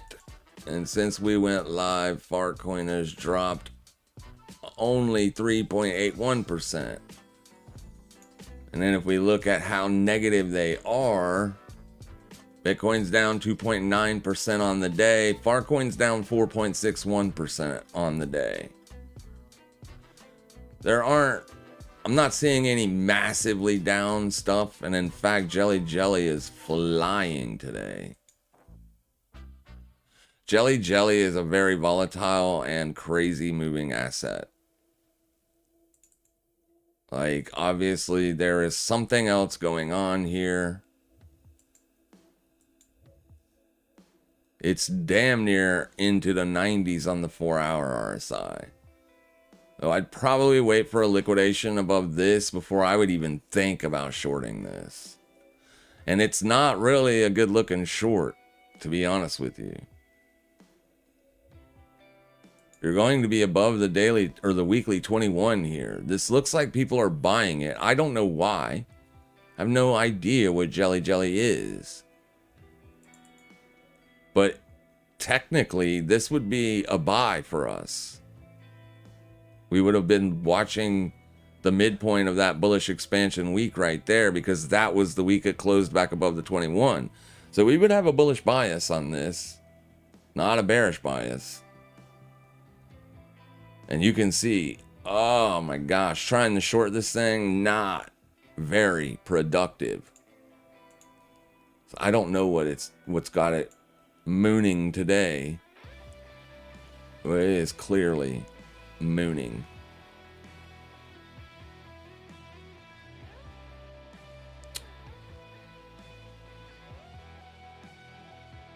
I can't believe, man, I got out of that silver short. That sucks. This is the perfect day to be holding that short. And gold is down 2.4%. So gold is even rolling over as well. Yeah, I probably think your bull market, or at least this crazy stuff, is done for a while. Gold and silver are probably going to be in price discovery for some time. Zcash also rolled over this morning. XMR. Even Hype is rolling over today. I basically gave up on trading Hype. It is super choppy and annoying. But it looks like it's about to break down. If it does that, I will look for shorts on it again, but not until that happens. It's got to make that lower low. It just has to. If it can do that, then I'll think about it. But not today. And I'm kind of curious as to why Fartcoin is literally refusing to go lower. Where is it? There it is.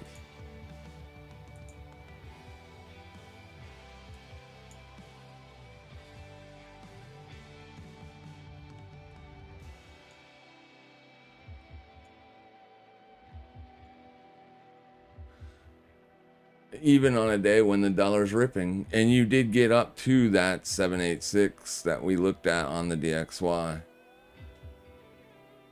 Well, you can't see it here, but what chart was it? Right here, this chart.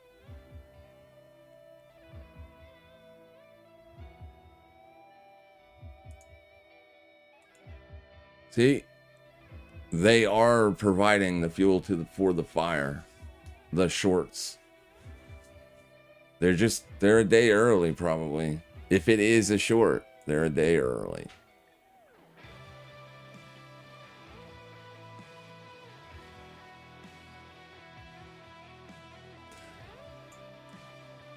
That's the weekly open. No, the weekly high. Weekly open here. That'd be the next place I'd be interested in shorting if it doesn't go lower tomorrow.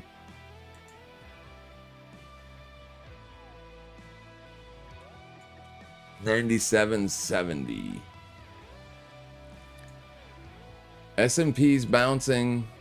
It's a big level for the S&P to break. It's a huge, huge level. Huge, huge, huge level.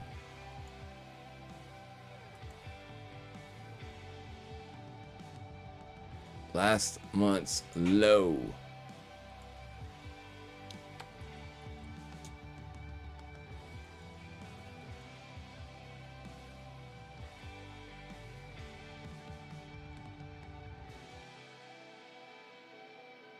I'm gonna be interested to watch this all day long. I want to see what it does later on today. If it holds here, then maybe the downside is done for a while. Because your VIX is still struggling to break out.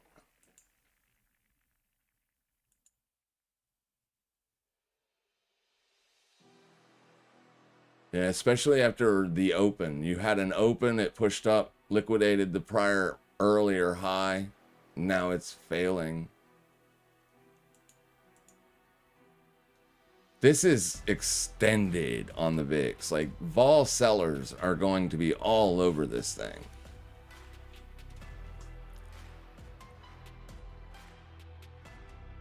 It's just dangerous when it's so extended like that. The breakdown could be catastrophic on this. You've pretty much liquidated, you know, a lot of swing lows. The next one's going to be important. If you lose out December low, it's going to be bad. Going to be bad.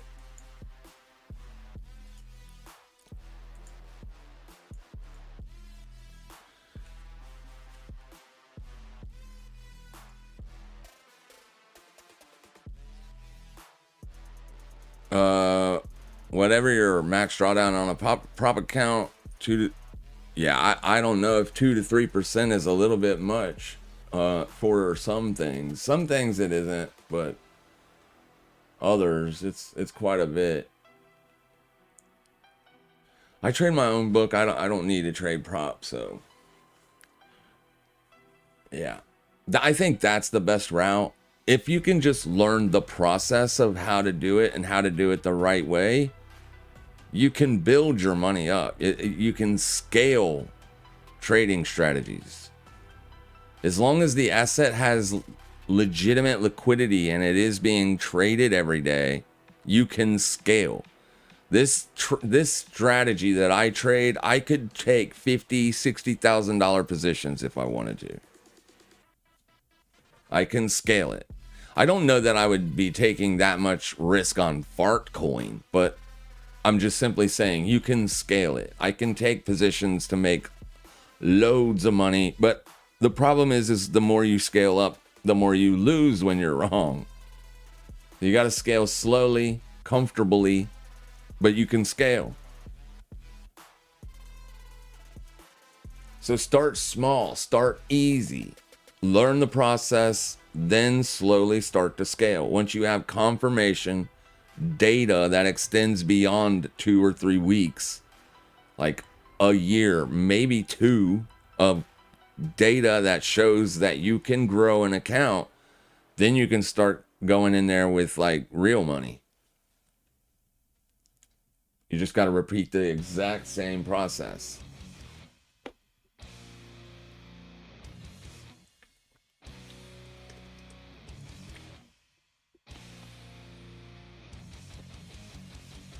USD CAD's actually getting to a place that will be very interesting to watch what happens, because basically that was the same setup for the USD CAD short. I'm sorry, pound CAD short. So it lost this 200 and then came back up for that retest. That's why we were interested in watching this stuff yesterday. If it broke out above the swing high and then continued to push, we would know at that point our short thesis is invalidated. But it didn't do that. It literally rolled over. So if we look at USD CAD, it is doing pretty much the exact same thing now. Now, obviously, there's some differences here on price structure and the moving averages, but it's still in the same location. Dollar is pushing well above the 786. This thing is on fire.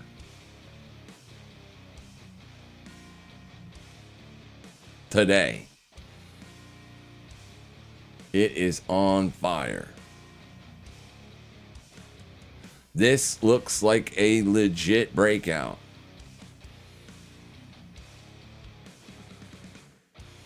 It isn't a breakout. You're still trading inside last week's range. Right?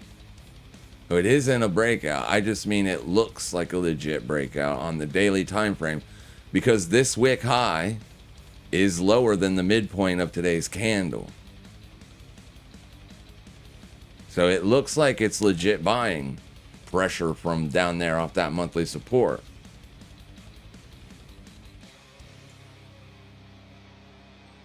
It's got a lot of bullish momentum. It's probably going to be about it, though.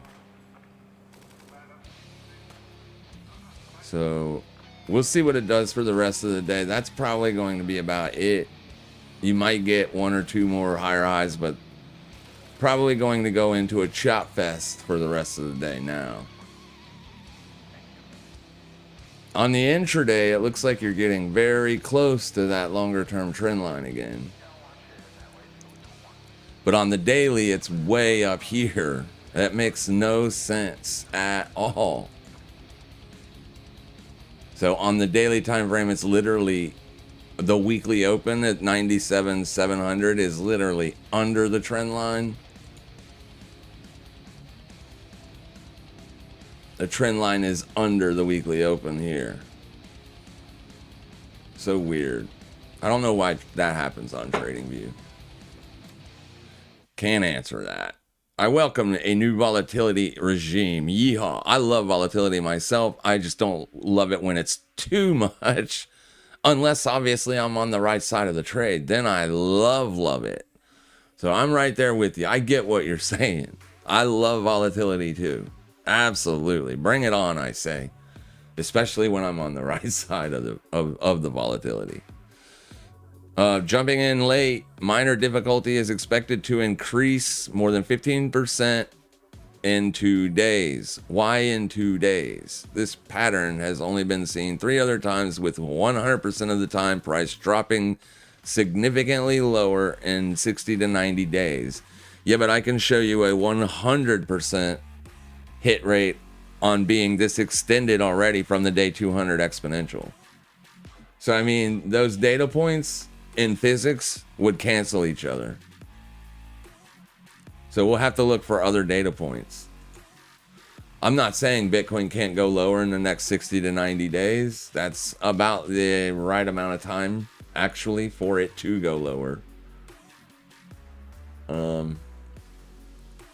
But yeah, Bitcoin has never, ever closed a day more than 3 standard deviations away from the 200-day EMA.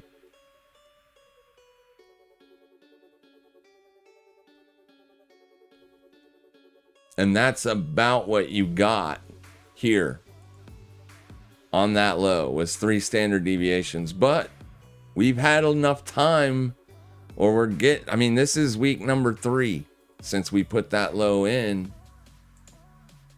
So, I mean, it's had enough time to where it could start trending again, especially since the bulls couldn't do anything. I wouldn't use a specific one indicator, but I can tell you, you definitely should have been shorting it today. That's what we said at the beginning of the stream. If you're looking for intraday volatility, you should be looking for shorts.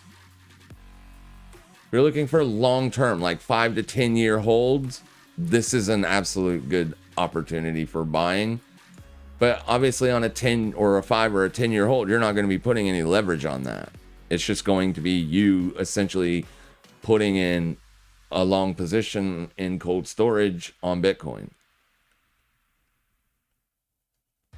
So Bitcoin has made a low of day, and it has bounced off of that area.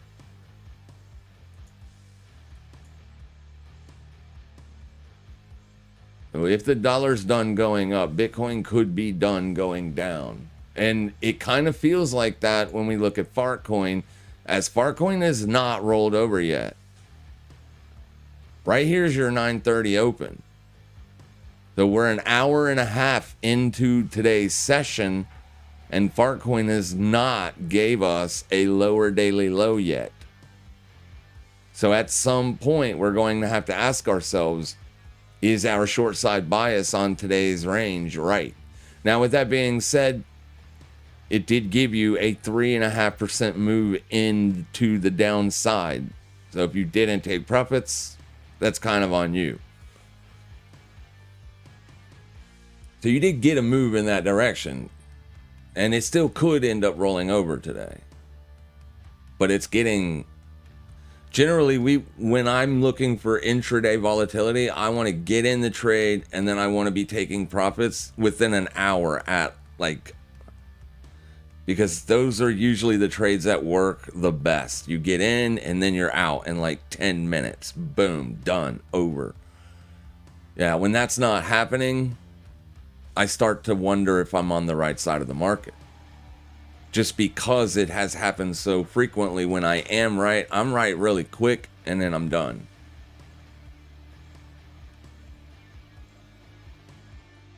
So everything is perfectly situated for Fartcoin to roll over today.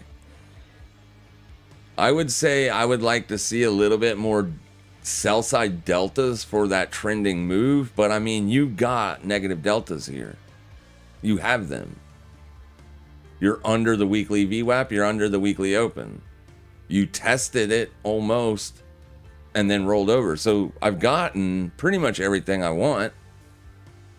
Price just isn't doing what I want. And that is what's making me a little bit concerned. I'm not concerned because I'm not going to lose money on the trade, but still, it's not rolling over yet. I'm kind of wondering why.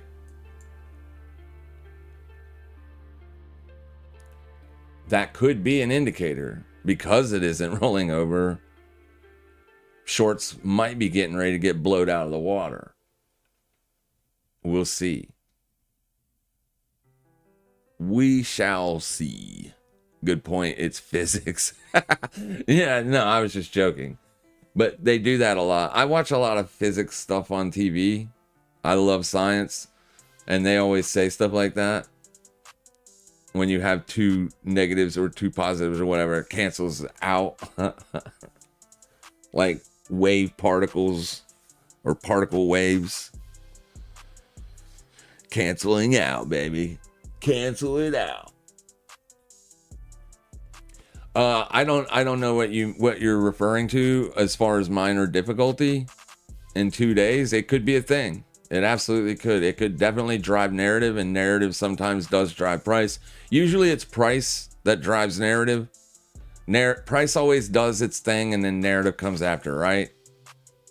But occasionally, narrative can drive sentiment. Sentiment does drive price. Occasionally. But not always. Because price is chaotic. It's chaotic. You got millions of people making millions of decisions every second based on millions of different data points. That's why it's impossible to predict what price is going to do, even 1 second out. If you could, with any consistency, you could own an island. 1 second. If you knew 1 second ahead what was going to happen, where price was going to be 1 second from now, you could build a strategy that would make you a trillionaire. It would be fantastic, but we can't.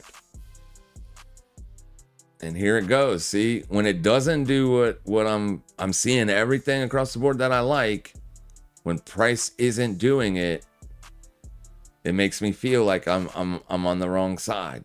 And price is actually kind of almost confirming that. It hasn't yet. But if we look at this on a higher time frame, which is what I look at, I never look at anything lower than a 4-hour time frame. I used to, not so much anymore. This is my favorite time frame, the time frame I stay on. It could fail here. It could still fail here. It could be looking just to tag the weekly open, and it could reject. However, I don't like it. It's the New York session on a Tuesday. This thing should be trending. The first day of the week. It's kind of weird that it put in a day low, a fresh day low before the New York session. So, I mean, this is your 3 a.m. open.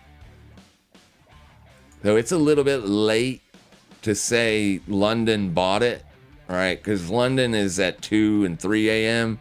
So anywhere between like 1 and 4, I would say London called the lower high. To go all the way into the 6 o'clock hour before you put that low in, it's kind of weird, all right? It feels like Asia opened the gate up with the sell, and then London followed, right? Because here's your Asia open. You set a high of day, then it rolls over. London comes in right in here, and they sell the high. Wasn't the high of day, but it was the hourly high at 1 a.m. Then they sold the 3 a.m. high. And now New York comes in, and New York's like, no, we're not selling. Okay. Screw you, New York. If it closes, like this candle closes above this stuff, I'm probably going to get out of it. Because I'm in from yesterday's high. That's up here. I'm not very far away from where price is right now. So if I want to get out with any kind of profit at all, I'm going to have to bail on it. Silver also quit going lower. The dollar is probably topping out a little bit, I guess.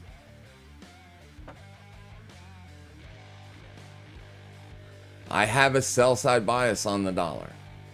Longer term, my analysis tells me I should be bearish the dollar. Even though today it's bullish, longer term it probably does roll over.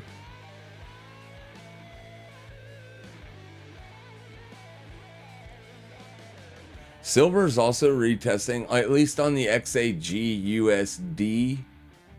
It's actually testing the yearly opening range.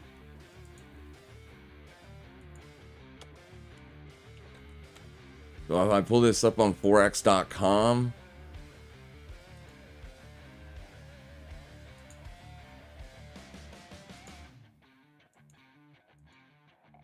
this is 2026 open.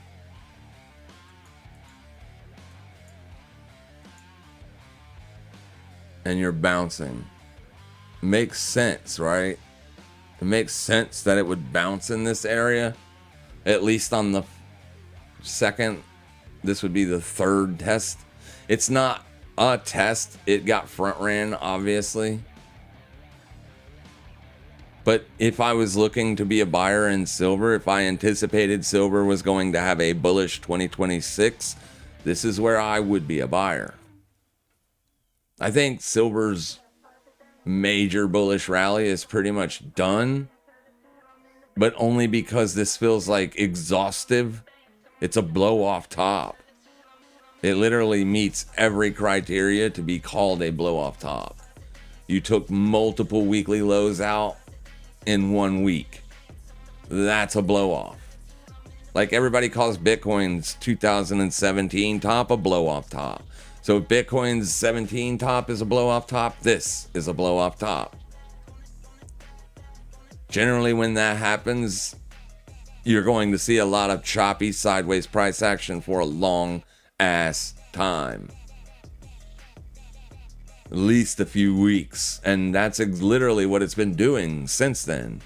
It's been choppy for the last 4 weeks.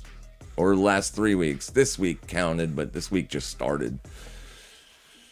But silver is still a sell as long as it's trading under 75.25 for me on the near term.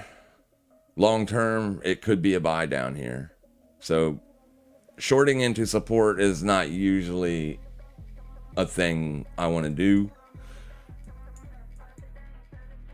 I guess it's okay now that I got out of the short when I did, because I did get out of it when it was under these lows. But it was an accident. It was absolutely an accident. I did not want to close it. Someone scooped a crazy amount of fart coin on that wick low. Yeah, probably.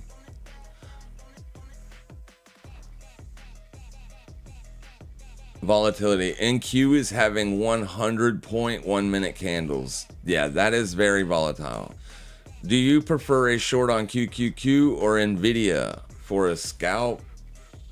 Probably Nvidia. I'm short Nvidia, not the Qs. However, like if I wanted to look for a market-wide position instead of just specifically shorting Nvidia, right? There's a reason behind the just being short Nvidia. It's because it's under the yearly opening range.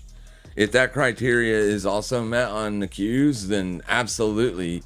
And the Qs, I could argue, would be a better short. Long, like if you're anticipating a much larger down move, market wide, then you can absolutely take part in a QQQ short simply because Nvidia is in the QQQ, right? So Nvidia is going to have a huge weighting inside of the NASDAQ. I don't know that I would take the short today, right? Because I need the setup. If there isn't a setup, then I'm not going to take it, even if I have that bias. So getting the bias is the first thing that we got to do always. And then once we have our bias, then we have to be snipers. I hear so many people on YouTube say it, but really nobody ever does it, right? We do. We will be absolutely patient. We will wait for objective levels to be tested. And then if we see that rejection taking place, then we will absolutely put risk on. So you've got, so in the Qs are a little bit different than SPX as far as monthly structure. This is your range you're in on the Qs. So that's going to be your range lows. This will be your range highs. So you're right, pretty much smack in the middle of that range. But I would absolutely have more of a bearish bias on it because you're under last month's low. So let's see if last month's low caused the bounce, or was it this low that caused the bounce? So so this way we can identify, right? We can identify where the objective support is. That's a low. And then January's low is here.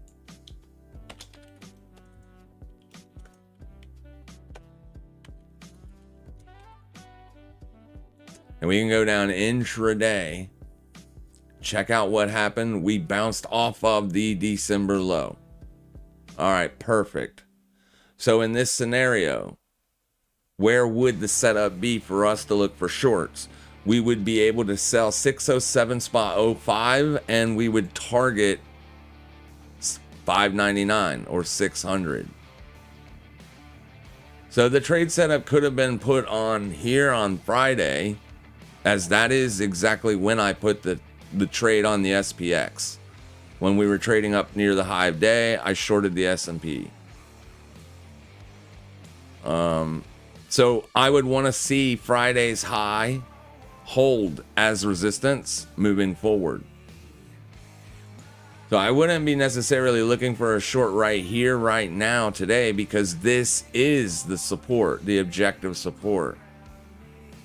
If it continues to fail, though, then you could look at it potentially for a short, and only for a short then.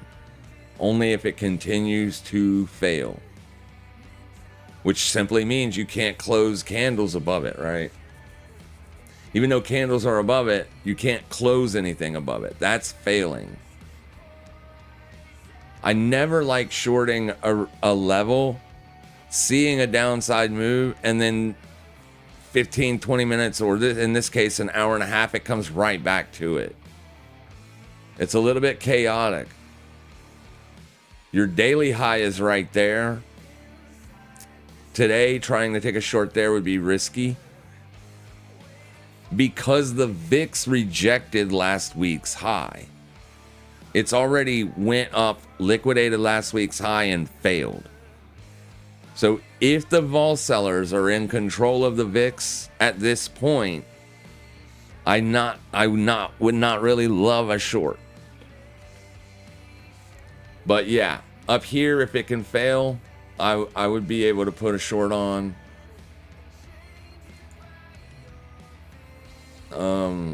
Yeah, I would not want to see any upside continuation above this level. This would have been a perfect place to look for short side setups while you were chopping for these days in here. At any one of those swing highs. So now that you've put in this downside continuation move, came up and rejected, this is where we want to see resistance hold.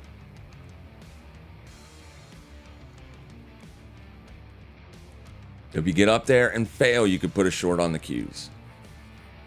Or I could put a short on the Qs, right? Because we are talking about me.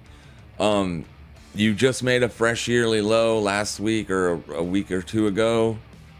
This is a lower high. You put in the expansion.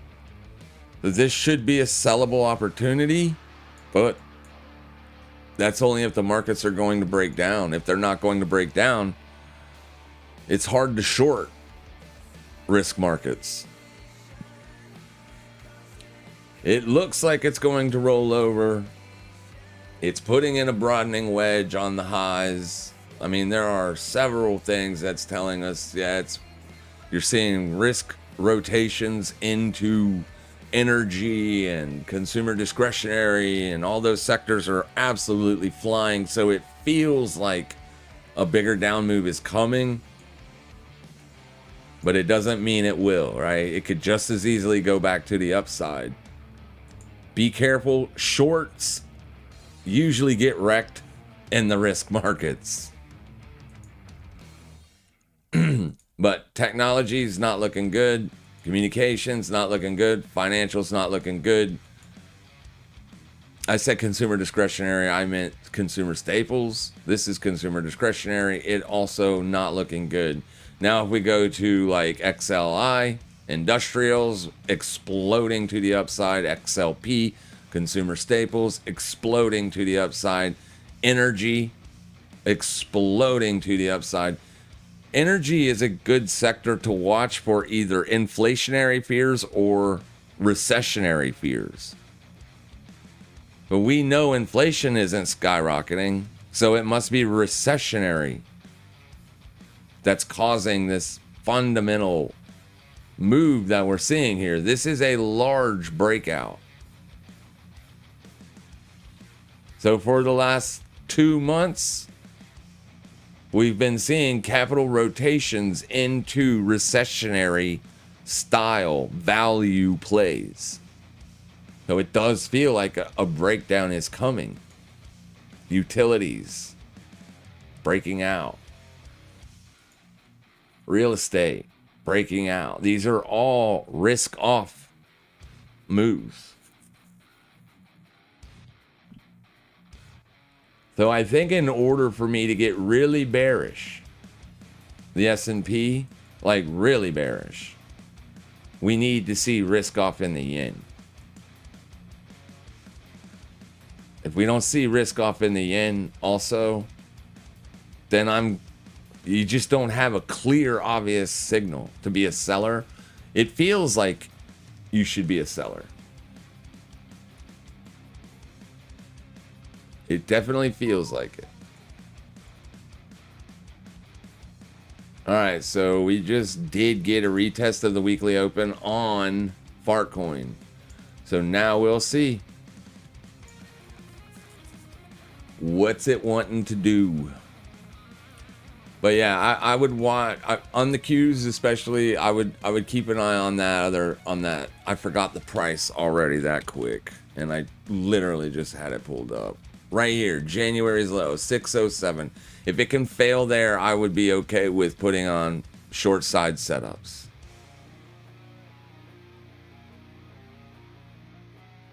Yeah.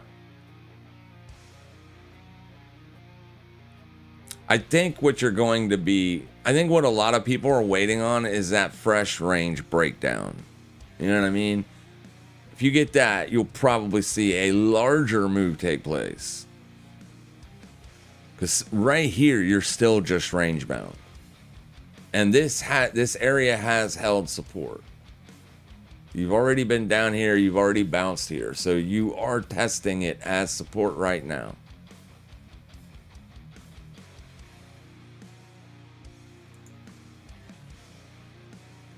Bitcoin is testing the midpoint of the daily range. The VIX is full on red now.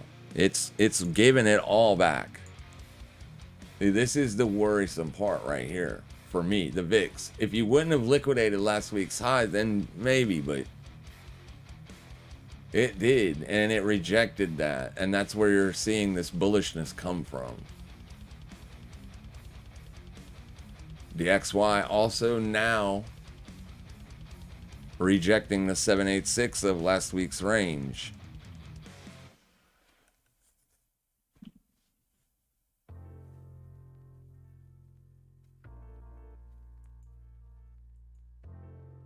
Pretty nicely, I would add.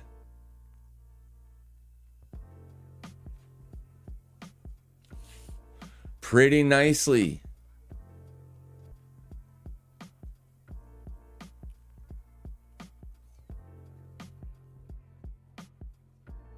Yeah, Fartcoin is continuing to push here. This is not what I wanted to see.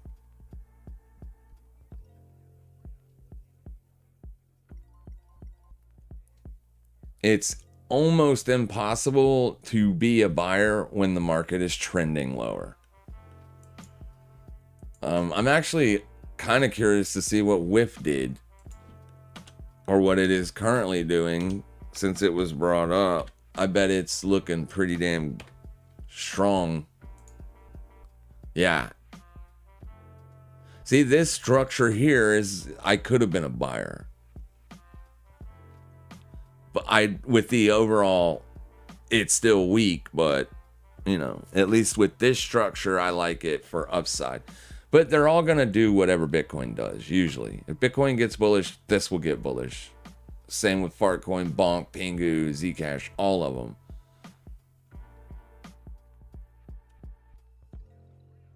And Zcash has been chopping here for a few days now.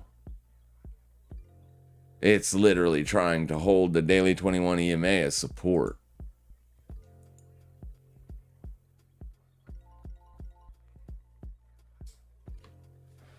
So we might see crypto bounce here in the this week. If the dollar firm or weakens up and goes in the way we think it's going to go, then crypto might get bullish or at least bounce. That is definitely not a continuation style move. Someone scoped a crazy amount. Oh, I read that already.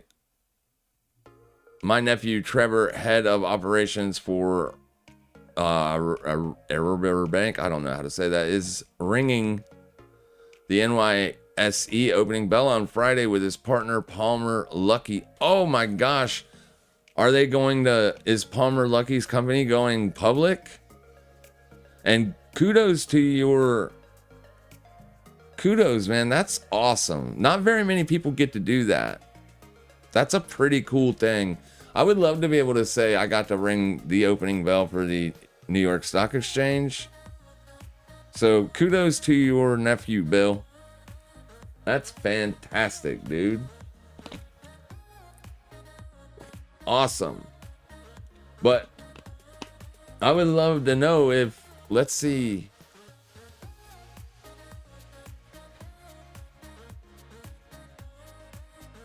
His partner Palmer, man, that would be so awesome. I want to own some of those shares. Probably not.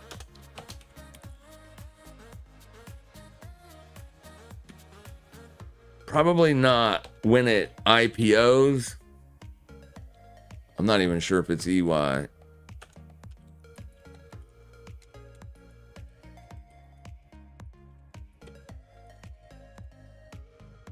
I can't say the name of his company. Anduril, but it's not going public this week. So maybe it's something else. Is it Erebor, E-R-E, Erebor Bank? Is that who's going public?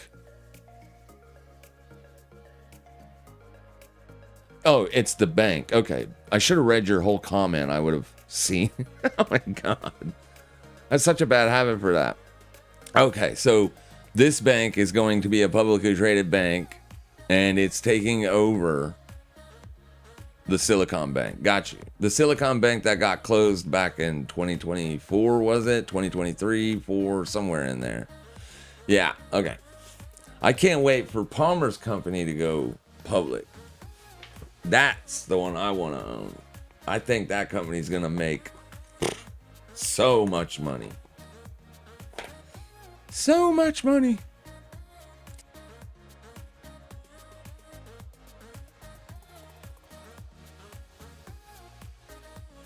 All right, so Farcoin is slightly rejecting the weekly open. Hopefully, we're going to get a bigger move out of Farcoin now, but it doesn't feel like it's going to work out as a short today. But we'll see.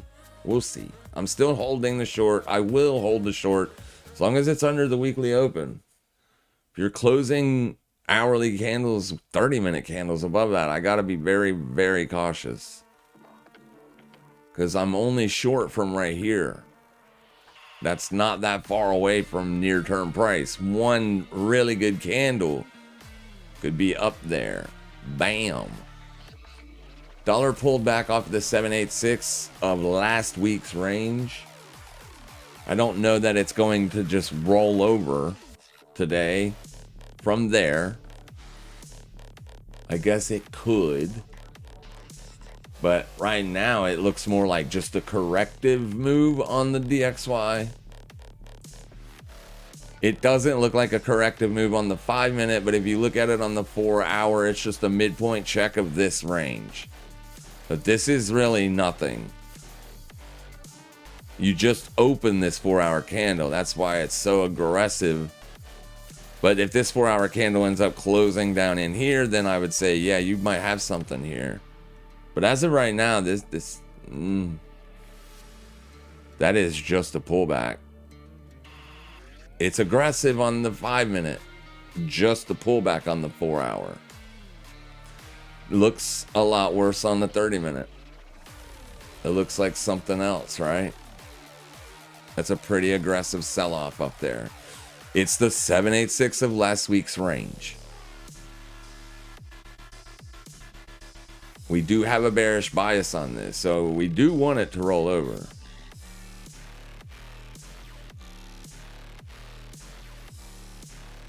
That could be what's giving stocks and Bitcoin and Fartcoin a lift. So let's go look at this real quick, just longer term for anybody that doesn't already know this. They're not perfectly correlated inversely, and they're not perfectly inversely correlated for all time, right? Some of these moves that take place literally take time, lots of time.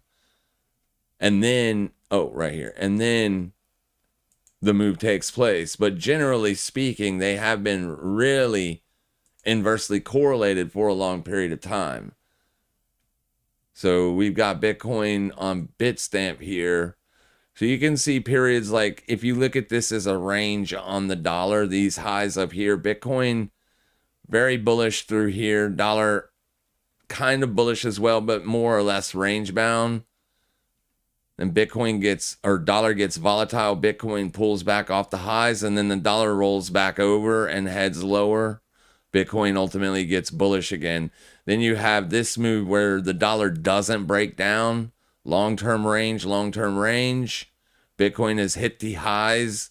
Dollar is still sussing out the range and then starts to explode. Before the dollar started to explode, Bitcoin had already topped out and rolled over. Bitcoin is the leader. It's the most volatile asset class almost on the planet, right? So it leads. You already topped out on Bitcoin and started to pull back off the highs. Then the DXY explodes and has a macro move to the upside. Obviously, while that is transpiring, Bitcoin is not bullish, not even in the least bit. But Bitcoin does bottom. The dollar has a lot of bullish momentum, so it keeps going up for several more weeks until it finally tops out. And at that point, Bitcoin has bottomed out. The dollar's range bound again. Bitcoin's range bound again. Bitcoin starts its lift. Dollar has a fake out move to the downside. That gives Bitcoin a little bit of bullishness. Dollar goes back up. Bitcoin continues its rally, not buying that dollar move. Bitcoin investors are not buying that dollar move. So Bitcoin continues to trend up. Then the dollar rolls over. Bam, bam, has another big macro move to the downside. So it's the macro moves, not so much the choppy range bound garbage. The macro moves do affect. Right? There's a macro move. And then macro move on the dollar. Right through there. Look what happens to Bitcoin. Dollar rolls over. Dollar bounces, finds support. Bitcoin tops out, rolls over. Then we have the pandemic over here. That gives the dollar a lot of volatility. But ultimately, what happened to the dollar after the pandemic? The dollar rolled over and put in that bearish look or that bearish move. And ultimately, Bitcoin puts in a macro bullish move. Okay? Dollar bottoms here. It's actually here where the dollar is bottoming at. Puts in a double bottom and then has a large macro move to the upside. Bitcoin tops out, rolls over, sets in bear market lows. You get what I'm saying here. They're not perfectly inversely correlated, but they have absolutely been inversely correlated on macro moves, not choppy range bound garbage moves, on macro moves. Dollar tops out because interest rate hikes. Dollar tops out and then goes into a severe period of chop, but staying off of the highs. And that gives Bitcoin a little bit of lift. As long as the dollar isn't macro moving to the upside, Bitcoin caught some lift. And then naturally, dollar has this big move lower. So if anything, I would say Bitcoin and the dollar appear to have lost their correlation. This is the first real like macro move lower on the dollar, that does not translate to a Bitcoin massive rally. Bitcoin did rally off of those lows, and it did go up all the way to 126. But in this time, you also had long-term holders selling very aggressively. Other macro reasons why Bitcoin, in hindsight, we know now why Bitcoin rolled over. But imagine what I'm saying here. Imagine that the dollar breaks down from this support right here.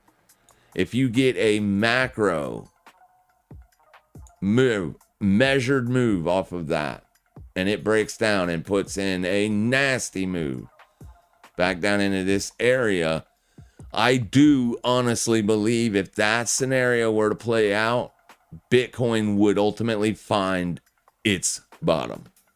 I think that would put in a cycle bottom on Bitcoin. I honestly believe it would. I think longer term, your big money investors are going to realize that the dollar is potentially going to put in that macro multi-month downside move. And that's good enough to bring long-term investors back into Bitcoin. Now, with that being said, it doesn't mean it's going to find it now or even in the next 10 to 15 weeks. This could take months to play out. Price action takes months for the really big macro moves. You don't have to be a day trader to catch those big macro moves. But we are on the precipice of something here with the dollar. We absolutely are. I firmly believe it. I don't know that it's going to roll over. Obviously, I'm interested to see if it does, because I want to be positioned for that larger macro move.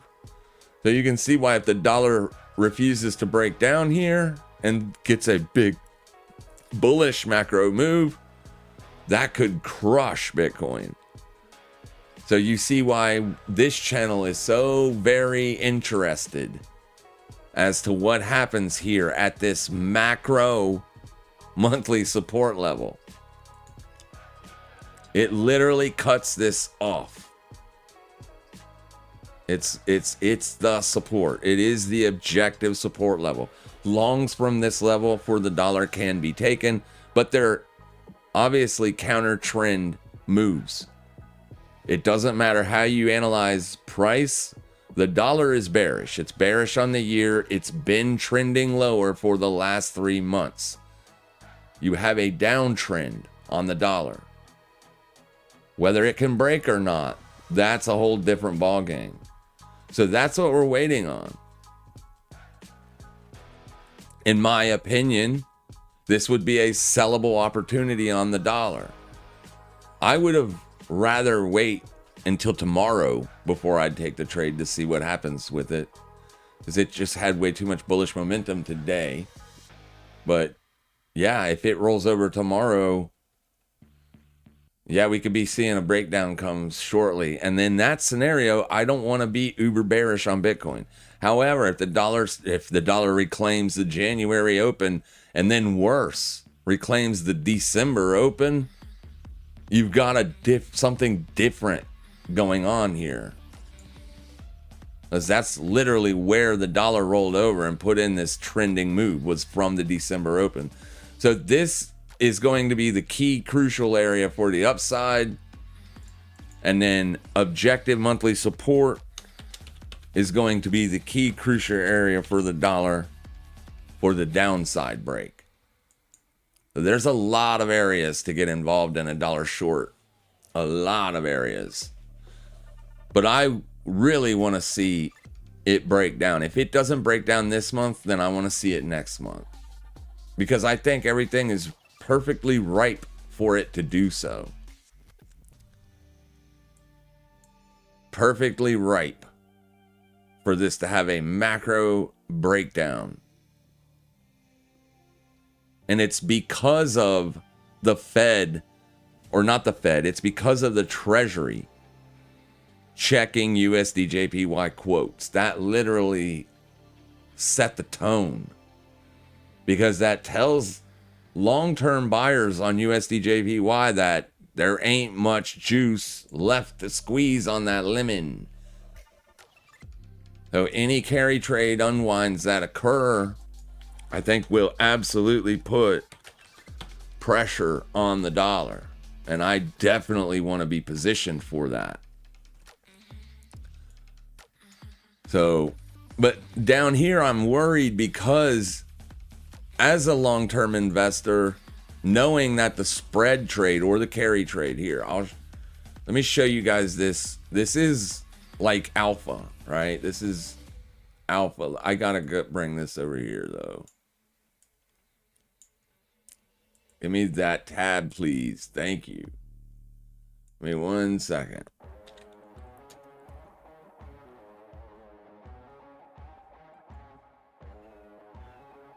I can let you look at the chart at least until...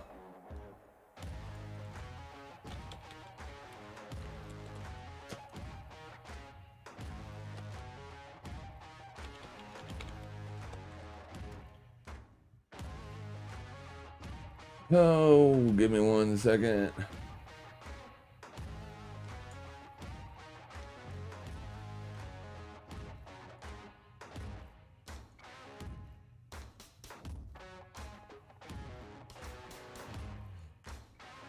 Excuse me, I did not mean to do that in the mic.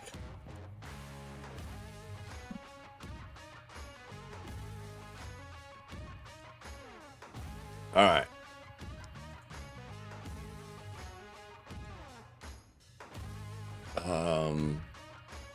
That's the wrong one. Let's go here. Okay. So let's go to rollover rates. That's the carry trade. It's not much, but remember, we're talking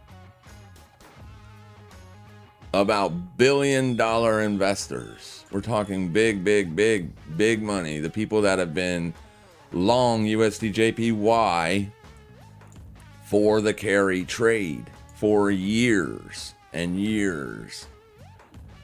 Yeah, they got a lot of pairs. This is what I want you to focus on right here.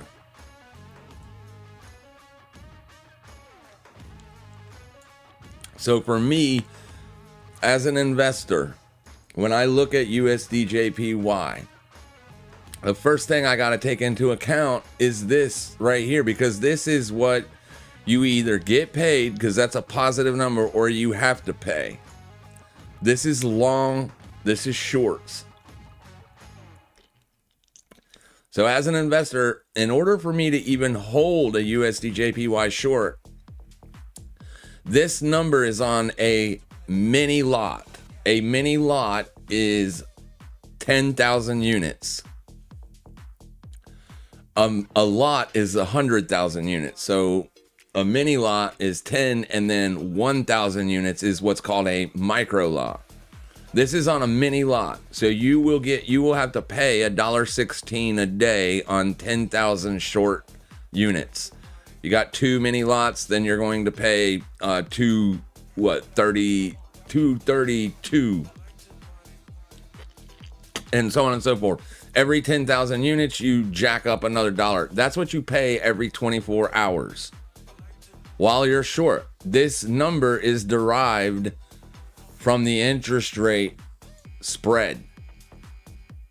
The interest rate spread right here. Oh, wrong one. Right here. USDJPY. This is the spread. Their interest rates versus our interest rates. So that's what derives that carry trade, or that premium that you have to pay to hold short. So that's not that much money. I get it. On 10,000 units. Now imagine this on a percentage if you're looking to build, say, a 500 lot position. Say you have $10 billion under management and you wish to put all 10 billion of that under there. Means you can generate literally 50 cents per day to hold that trade. Right? You get paid just to set in it long. And if it is going up, why not? Just set in it long and make all that money. Well, those fees, that is the carry trade. That's what your longer term investors have been earning on this asset since 2021. Because this is when the US spread and the JPY spread got so wide. The US interest rates started to go up. They went from 0 to up. They just went up. And it was a record pace of rising of those interest rates. So people knew back then, we knew back then, that it would be better to be long this asset for the carry trade alone. That if other investors jump on it, it'll cause a macro bull market. That's why this thing was so bullish. Now, if you still are in that trade as a $1 billion investor, you already know that the BOJ will potentially intervene. They haven't yet. We won't know till we get the paperwork next month. We'll be able to see if they intervened or not. We won't know till then. But they don't have to. They already said they would. They literally said, we will intervene again. They intervened here. And they intervened here. And they said, if it keeps going up, we will intervene again. Okay, just that news alone, maybe it ain't enough. Maybe you're thinking to yourself, well, maybe I can ride it out to, since they allowed it to go this far against them again before they intervened, maybe we can ride it up to 165, 170. There's no point in closing that trade out just yet, right? Then the U.S. Treasury Department comes out and says, give me the pricing on USDJPY. That's literally the Fed, or not the Fed, but the Treasury saying, without saying, we will also get involved if this continues to go up. Now you know that the BOJ will get involved, and the Fed or the Treasury just got involved, and they will get involved. There's literally, at that point, how much more juice is left? Probably none, right? Probably none. As an investor, you would say to yourself, well, we also know that the U.S. government wants to cut interest rates, but obviously the current Fed that we have in place won't do it quick enough. So the spread is still large. However, we just got a new Fed guy. And that new Fed guy has already specifically voted to cut interest rates twice. We know that he wants to cut at least twice. That's going to narrow that spread. That's going to shift the pricing mechanism for this USD/JPY spread trade. It's going to get closer. So it's going to change that, knowing that the Fed will intervene, knowing that the interest rates are going to most likely get cut. I'm thinking this spurred on a massive carry trade unwind. Probably not nowhere near all of it, not even close to a lot of it yet. But it did spur some of it. Some investors are probably saying, okay, the easy money's been made. Let's unwind that position. They're not getting short, right? They're just unwinding that position. Let's go ahead and seek to put that money in something else. That's what I think could be going on here. I could be wrong. I thought that would happen back here, but we didn't have any signs of intervention from either one of the Treasury or the BOJ. Up here, we've had both of them say, yes, we are going to we will intervene if we have to. And then interest rates going down, that's the nail in the coffin. If the BOJ hiked in December, the BOJ continues to hike and the US continues to cut, that's going to bring these rates even closer and closer to the point to where there will be no carry left to even get. Now, that doesn't necessarily mean that this will roll over and die, but what has been spurring all this bullish activity at least will probably slow down. So unwinding of all that carry that's been going on for the last many years, honestly, I believe will force the dollar lower. You are also cutting Fed interest rates. Usually that does also just by itself spawn a lower dollar. So there are a lot of macro things that are lining up perfectly for a sizable move on the dollar. That is why I am so interested in this asset specifically. But here's the thing. You might be able to catch that on something else. And a lot of other macro analysts are saying they don't believe that's going to play out, specifically because the euro and the pound are both at key, massive, long-term resistance levels that they don't think. They think that you almost need a bullish euro before you can even bet on a bearish dollar. They think the euro just being as weak as it is will keep the dollar from breaking down. And they could be right. I could be absolutely wrong about this. But I definitely want to have that position on just in case I'm right. Because if I am right, that could have a large macro move out of it.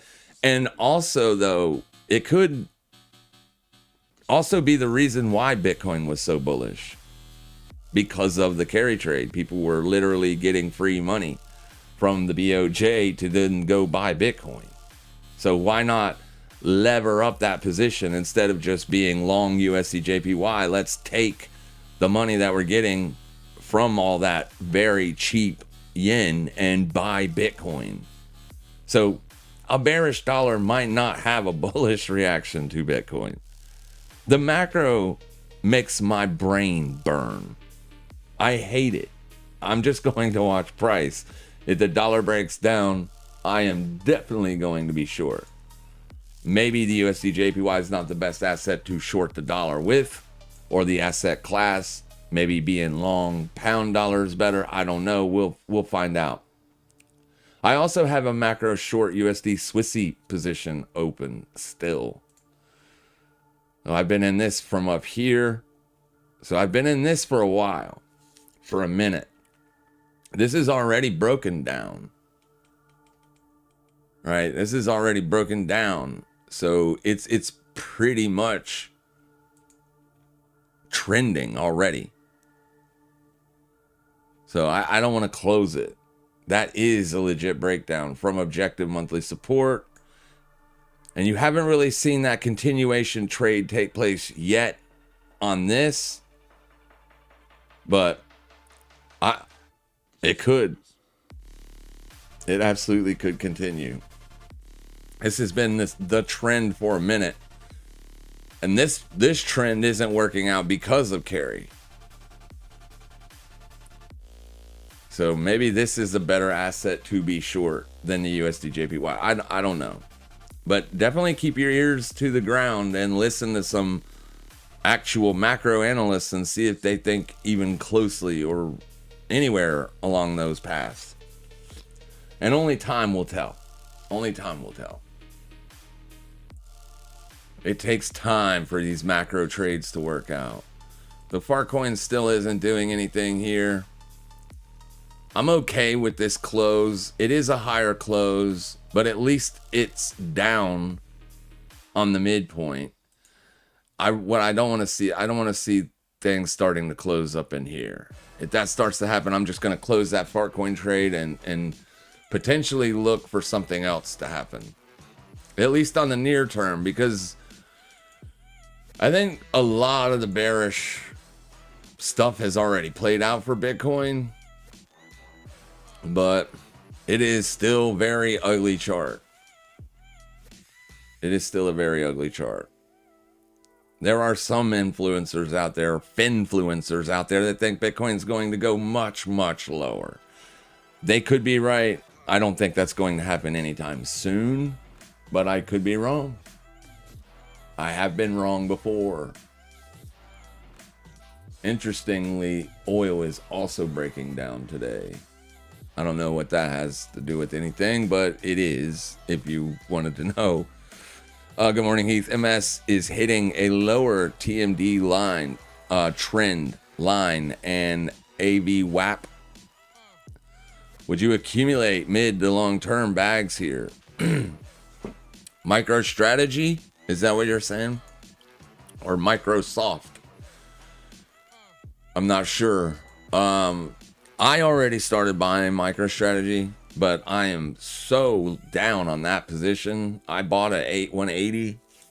Yeah, 130 hurts. It hurts. But yeah, I honestly do. Right? I honestly do. I will double down on that position at 90. And then I will probably, maybe even a little lower, now that I've seen where the daily 200 got before. MicroStrategy got as low as 74% off under the day 200 exponential. So if it gets down there, then I'll double down. I don't want to double down. I actually just want to hold what I'm holding now and see what happens long term. But yeah, it feels like it's probably done.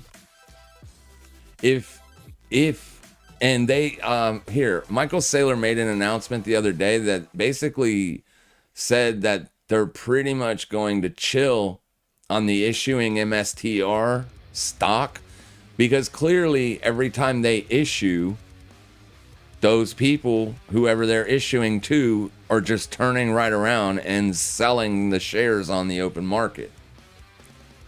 And that's what's made this massive move lower happen. So they're still going to buy Bitcoin, but they're looking to leverage a different asset, I think is what I read briefly from what he stated the other day. Or someone else posted it or something. Sailor. So at Sailor. Let's see what he had to say. Strategy has acquired. No, not that. 3 not that. On bang on any minute, not that. Happy holiday. Our plan is to equalize our convertible debt over the next 3 to 6 year periods. So this is just a post of him saying that we can withstand a drawdown in Bitcoin price to $8,000 and still have sufficient assets to fully cover our debt. That's not what I read. Maybe this is what I was reading.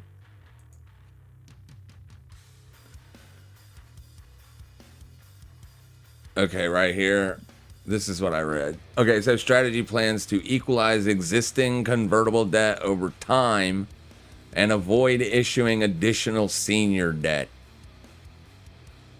So I'm assuming that means strategy, like quit issuing strategy shares and allowing the sellers to just sell it on the open market. So that could thwart some of the selling pressure. Only time will tell, of course. I have never seen a man post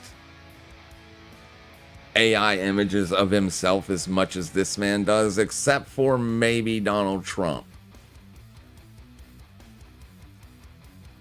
Yeah, maybe that's what I read.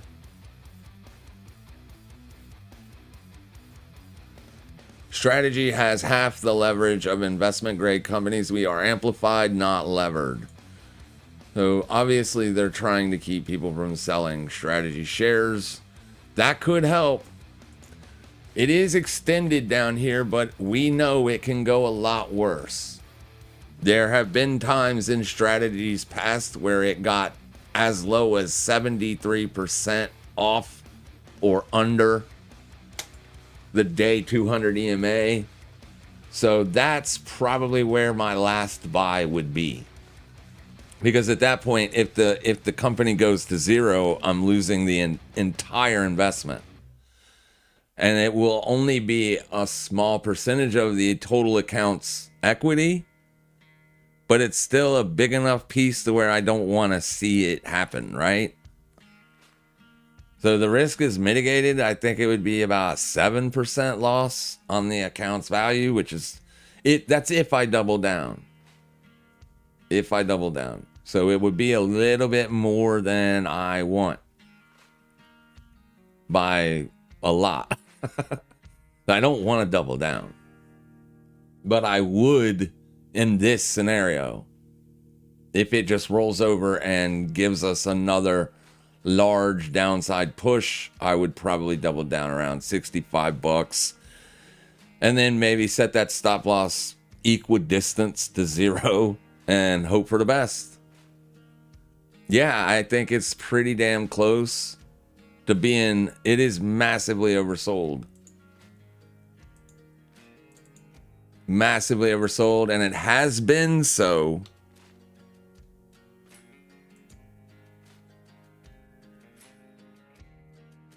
for 13 weeks, 12 weeks.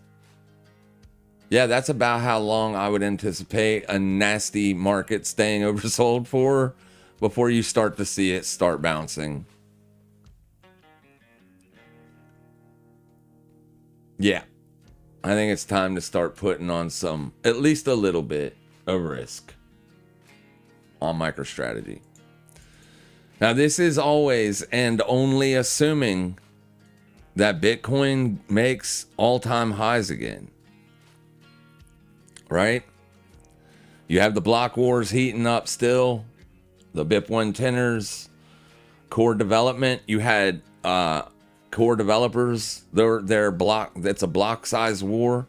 You have literally somebody from BlackRock putting out a tweet the other day saying that if core devs don't start getting, or at least start amplifying productive stuff for this potential quantum computing thing, they might step in. That's also another hostile style takeover. So, I mean, obviously there's still headwinds or potential headwinds on Bitcoin, but most macro Bitcoin analysts think that the majority of the risk has already been priced in. There's probably going to be some more volatile days and some volatile weeks and such, but as far as like seeing another 50 or 60% drop from where we are today, it's probably not happening. And I do believe that I would love to see that play out at the same time that a macro dollar breakdown plays out. To me, that would be good. That would feel a little bit better holding, Bitcoin and accumulating more. But I definitely do want to be accumulating on the lows, not while it's running up. On the lows. It's just dangerous doing that. Make sure you understand those risks. Because if you don't, you can get hurt really, really badly. So if you are looking to invest in Bitcoin and MicroStrategy, put aside an amount of money, look at that amount of money and say to yourself, I am 100% okay with losing every cent of that. Once you have done that, sure, why not? Throw it up against the wall, see what sticks. And then let me know how it goes at 175K, 200K Bitcoin. Because I don't see BlackRock getting involved in Bitcoin if they think the top is in. I'm sorry. I just don't see that happening. I don't see any other banks getting involved in Bitcoin either if they think the top is in. So we're not seeing any accumulation happening yet. But the more time that Bitcoin spends without making fresh lows, that in itself will drive more long-term accumulation. If people think Bitcoin is pretty much done going down, they will start buying. So time is your friend, especially if you're looking for a long-term investment. So in your as per your logic, Nvidia short at 189 yearly open would be ideal level. Yes. If it rejects. If it rejects. It's already rejected that level twice. But we saw heavy buying happening the week that we were short on Nvidia. We caught the entire move down, but it was only a 4-day move. Friday, it got bought up, and it literally, that next Monday, you retraced every bit of this bearish move. Not MicroStrategy, we're on Nvidia now, dummy. Nvidia is at a perfect buying opportunity when it's down here on these range lows. So we are seeing what looks to be accumulation happening. Right? That was a massive bounce off of range lows. So obviously, whoever took part in that bid on Friday and Monday, they basically took back control of this thing. Now, you did make a lower high, but this is a higher low. So now you're wedging up. As long as Nvidia is trading under the yearly open, that doesn't mean that putting a short trade on will make you money. I think people hear what I say and then twist it to fit a specific narrative. If you're under this price for any amount of time, that just simply means that objectively speaking, the asset is bearish. Yes. But like I said, that doesn't mean that if it retests that level that it will roll over. It just simply means that as of right now, Nvidia is down and it's down on the year. So as long as that is the case, I'm okay with holding a short. Okay? That's it. Knowing the objective levels to look at, that still doesn't mean we'll make money. But it just gives us a little bit of an edge to know where to put risk on. If we see price like literally failing to trend above. But right now, it isn't trending at all. It's still very much range bound. It's still above 170. So it's anybody's guess as to what happens here. You got the 200 exponential down there. You've got the range lows down there. And it clearly looks like people were interested in buying down there. Because pre-market, you did break through there. I think. Yeah, right there.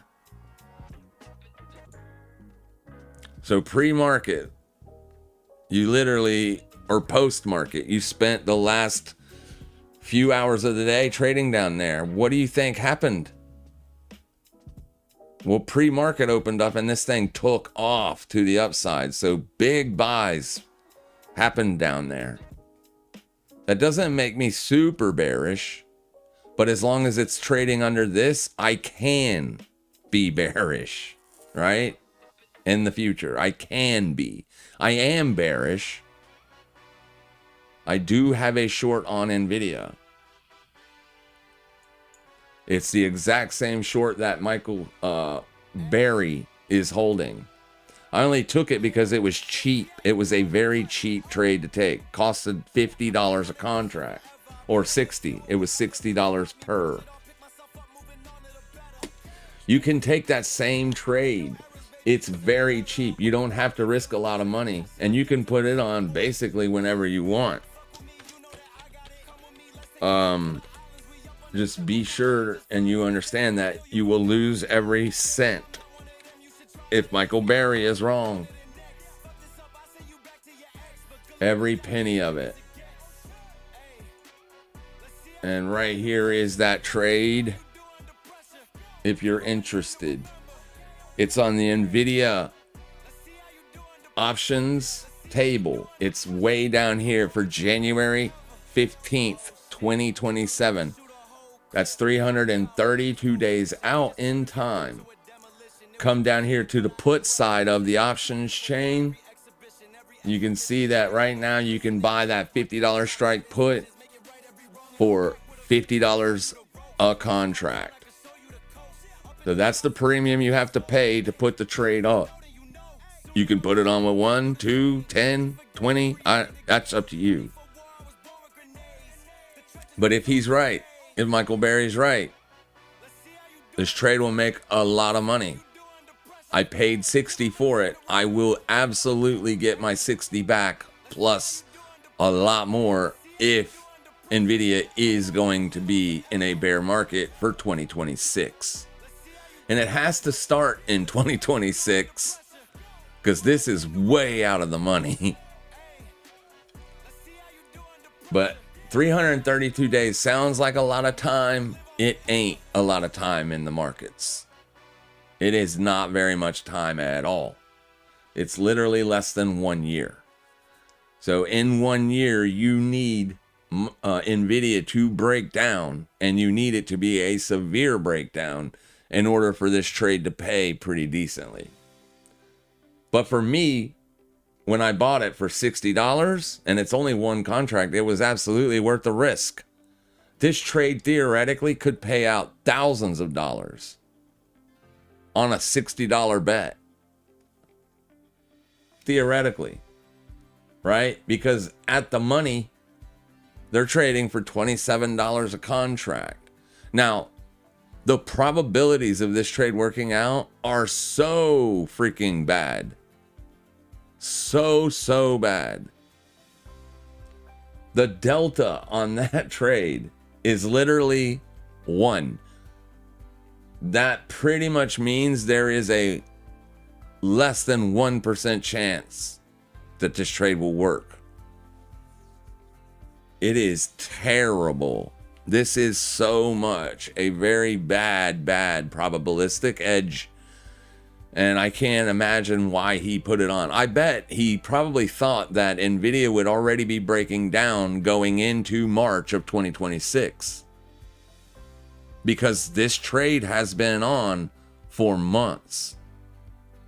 Now, not when I put it on. My trade hasn't been on for months, but it's been on for almost 2 months. And I paid 60 for it. So it is losing value because of theta decay. But 60, that's the max I can lose.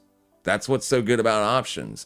You take a very small amount of money and lever it in a way that, if you're right, it pays out extremely well. And if you're wrong, you lose very little. It's a beautiful strategy.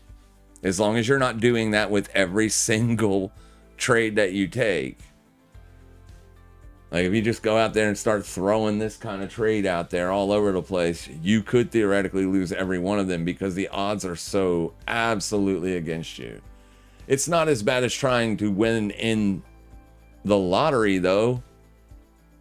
Like people that buy lottery tickets, the probabilities of winning are so bad. So bad. At least in this scenario, I have a 1% chance of winning. With the lottery, it's like way worse. But yeah, that's only if it crashes. This thing will pay out. You would probably need to see Nvidia at 130, 140 to start seeing a really good return on that trade. To be honest with you, if you can get your money back out of it, plus a few bucks, you made money. But yeah, and we put on a short on futures on this day when it failed over in here. It went up, failed, broke back under the yearly opening range. This is when we initially put the short on. Back then, that trade made more sense than it does today. Right? If it trades all the way back up here, say by the end of the week, it isn't going to feel like a short anymore. Because it's going to be a higher low. So just make sure you understand the risks, please. But yeah, the markets look toppy. They look toppy, and there's several indicators that we've looked at that suggest they're probably probably looking a little bit like they do want to roll.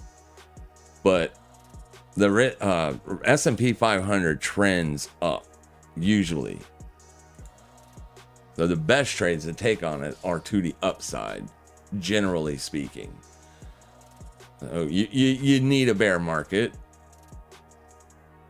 in order to make money on that Michael Burry trade. You do. You'll need a bear market. You won't get it unless that happens. $50 is way down here. It doesn't have to get to 50 to pay out. It could get halfway there, but it needs to get halfway there in the next 6 months. Once you get like on the time decay will really start to kick in. If you look at it like in terms of a graph, like 90 and then 45 and then 30 days out. So your theta decay curve would look like this. And then once you hit that 90-day mark, exponential theta decay starts to happen. And then when you get closer and closer, it's literally, it falls off of the face of the planet. So you definitely need there to be plenty of time. You need to see price start to decay rapidly way back here in order for that option to pay. It is a very low probabilistic outcome. But it does look toppy. It does look toppy. And if we look at the 21 exponential where we got going on over here. Oh, sorry, I just need to turn it on. That's what you got. So, yeah, I mean, it doesn't feel bearish just yet. Doesn't feel bearish just yet. This is like a buying up in a bullish market environment. But it did feel bearish on Thursday. But Friday morning, you did that all pretty much in one day. It was absolutely insane. And then the next Monday opened, and then it literally went up there. So there is definitely a lot of chop happening here because the VIX is so elevated. An elevated VIX puts the probabilities on that it will, probably roll over here. But if the VIX comes off really aggressively and these things start to get really bullish, then the opposite will be true. But yes, this is the price that I will remain having a bearish bias. Above it, I am no longer bearish. I'll keep that trade on because it's such a small amount of money to see if I'm going to be right long term. It's not even to see if I'm going to be right. It's to see if Michael Burry's going to be right, because he's the super uber bear. He's the guy that called the great financial collapse of 2008. He's the guy they made a movie about, not me. You know what I mean? Not little old me. Nobody would know Michael Burry if the housing market did not collapse. But it did. So there you go. I've seen him put out so many bearish trades that do not work. So be careful. And don't put a lot of money on that Nvidia trade. But he honestly thinks and put out a lot of good research to suggest that it will happen. But Nvidia bulls are licking their chops. They love it when he's bearish. Because when you get up to 220, 240, 260, at what point does Michael Burry have to start liquidating that position?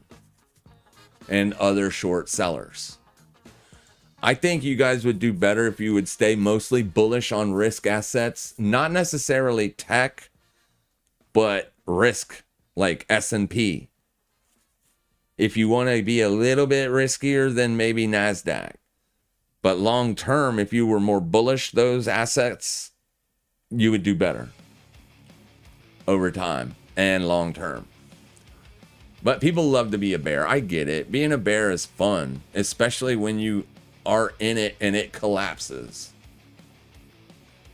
because silver has rolled back over, even though the dollar has pulled back a little bit. It's actually looking more and more like it is failing now. The DXY, that is. So it's kind of curious here to see silver pulling back to the day low with the DXY literally coming off.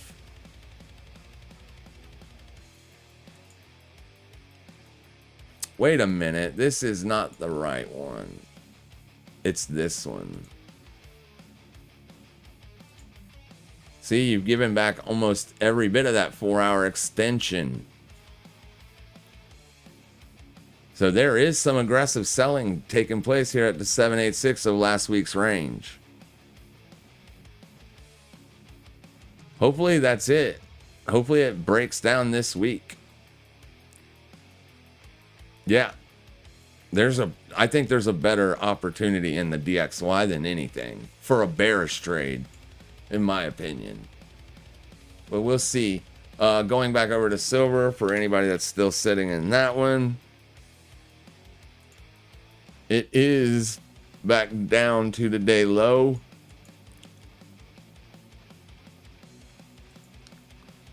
So it does look like the sellers have it for the day anyway. All right. Any more questions? Anything you want to look at, I'll take a look at it. But Microsoft is heading into a major value area. Yeah, I like MicroStrategy. Microsoft. I like MSFT myself. I do. I like it down here. It is deep value. Deep effing value, baby. Yeah, I agree with you. You're almost getting a chance to buy Microsoft at 2024 yearly open. I mean, long term, this thing rarely gets oversold. Rarely gets oversold. The last time it got oversold was last year. That was also a bear market. We hit bear market territory on this in P500 in February and April of last year. But the time prior to that was 2022. And you didn't even hit oversold on this indicator on Microsoft in 2022. So, yeah, it's value. It's definitely value.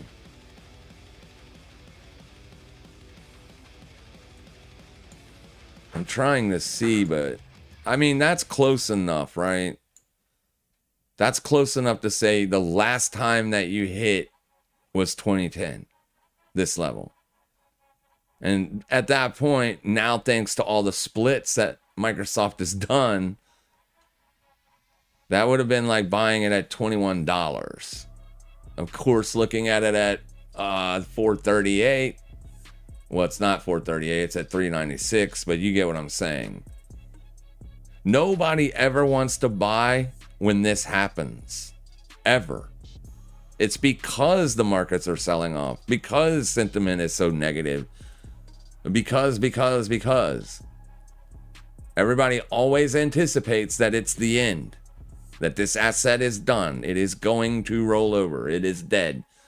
The world economic system is broken as you know it, right? Every single bear market. But if you don't buy when you get these opportunities, you might as well not even participate in investing. Now, it's the sheer scale and the speed at which it got here is what's concerning, right? The momentum that it had. That is concerning. But what if it doesn't hit oversold again on the weekly? What if this is the low on Microsoft? And what if Microsoft triples in the future? What if Microsoft ends up being the world leader in AI? They ain't right now, but what if they are in the future? What if Microsoft has another massive innovation? What if Microsoft is the first people that have a severe breakthrough on quantum computing? And I can go on and on, but that's the risk. What if they don't? But it is a good company, and they are printing money, even at this price. They make billions of dollars. Billions. Billions. Every quarter. They're making billions of dollars. They print money. Now, Microsoft as a software, though, isn't that great anymore. Because they've literally, basically, they want to turn you into their commodity instead of their software being their commodity or the thing they sell. They want to sell you. So more and more people are ditching Windows. Hopefully they can fix that. But Microsoft has a whole lot of hands and a whole lot of baskets. They will have technological breakthroughs in the future, most likely. So I like Microsoft here. Yeah. Any good tech company that is oversold, I don't mind adding. That is also why I added Netflix. I'm getting beat up on that position too. But 2 years, 3 years from now, I'll probably be laughing, right? Like I was the last time I bought Netflix when it was oversold. I bought Netflix the last time it was oversold and looked really, really good for a long, long time. It's massively oversold.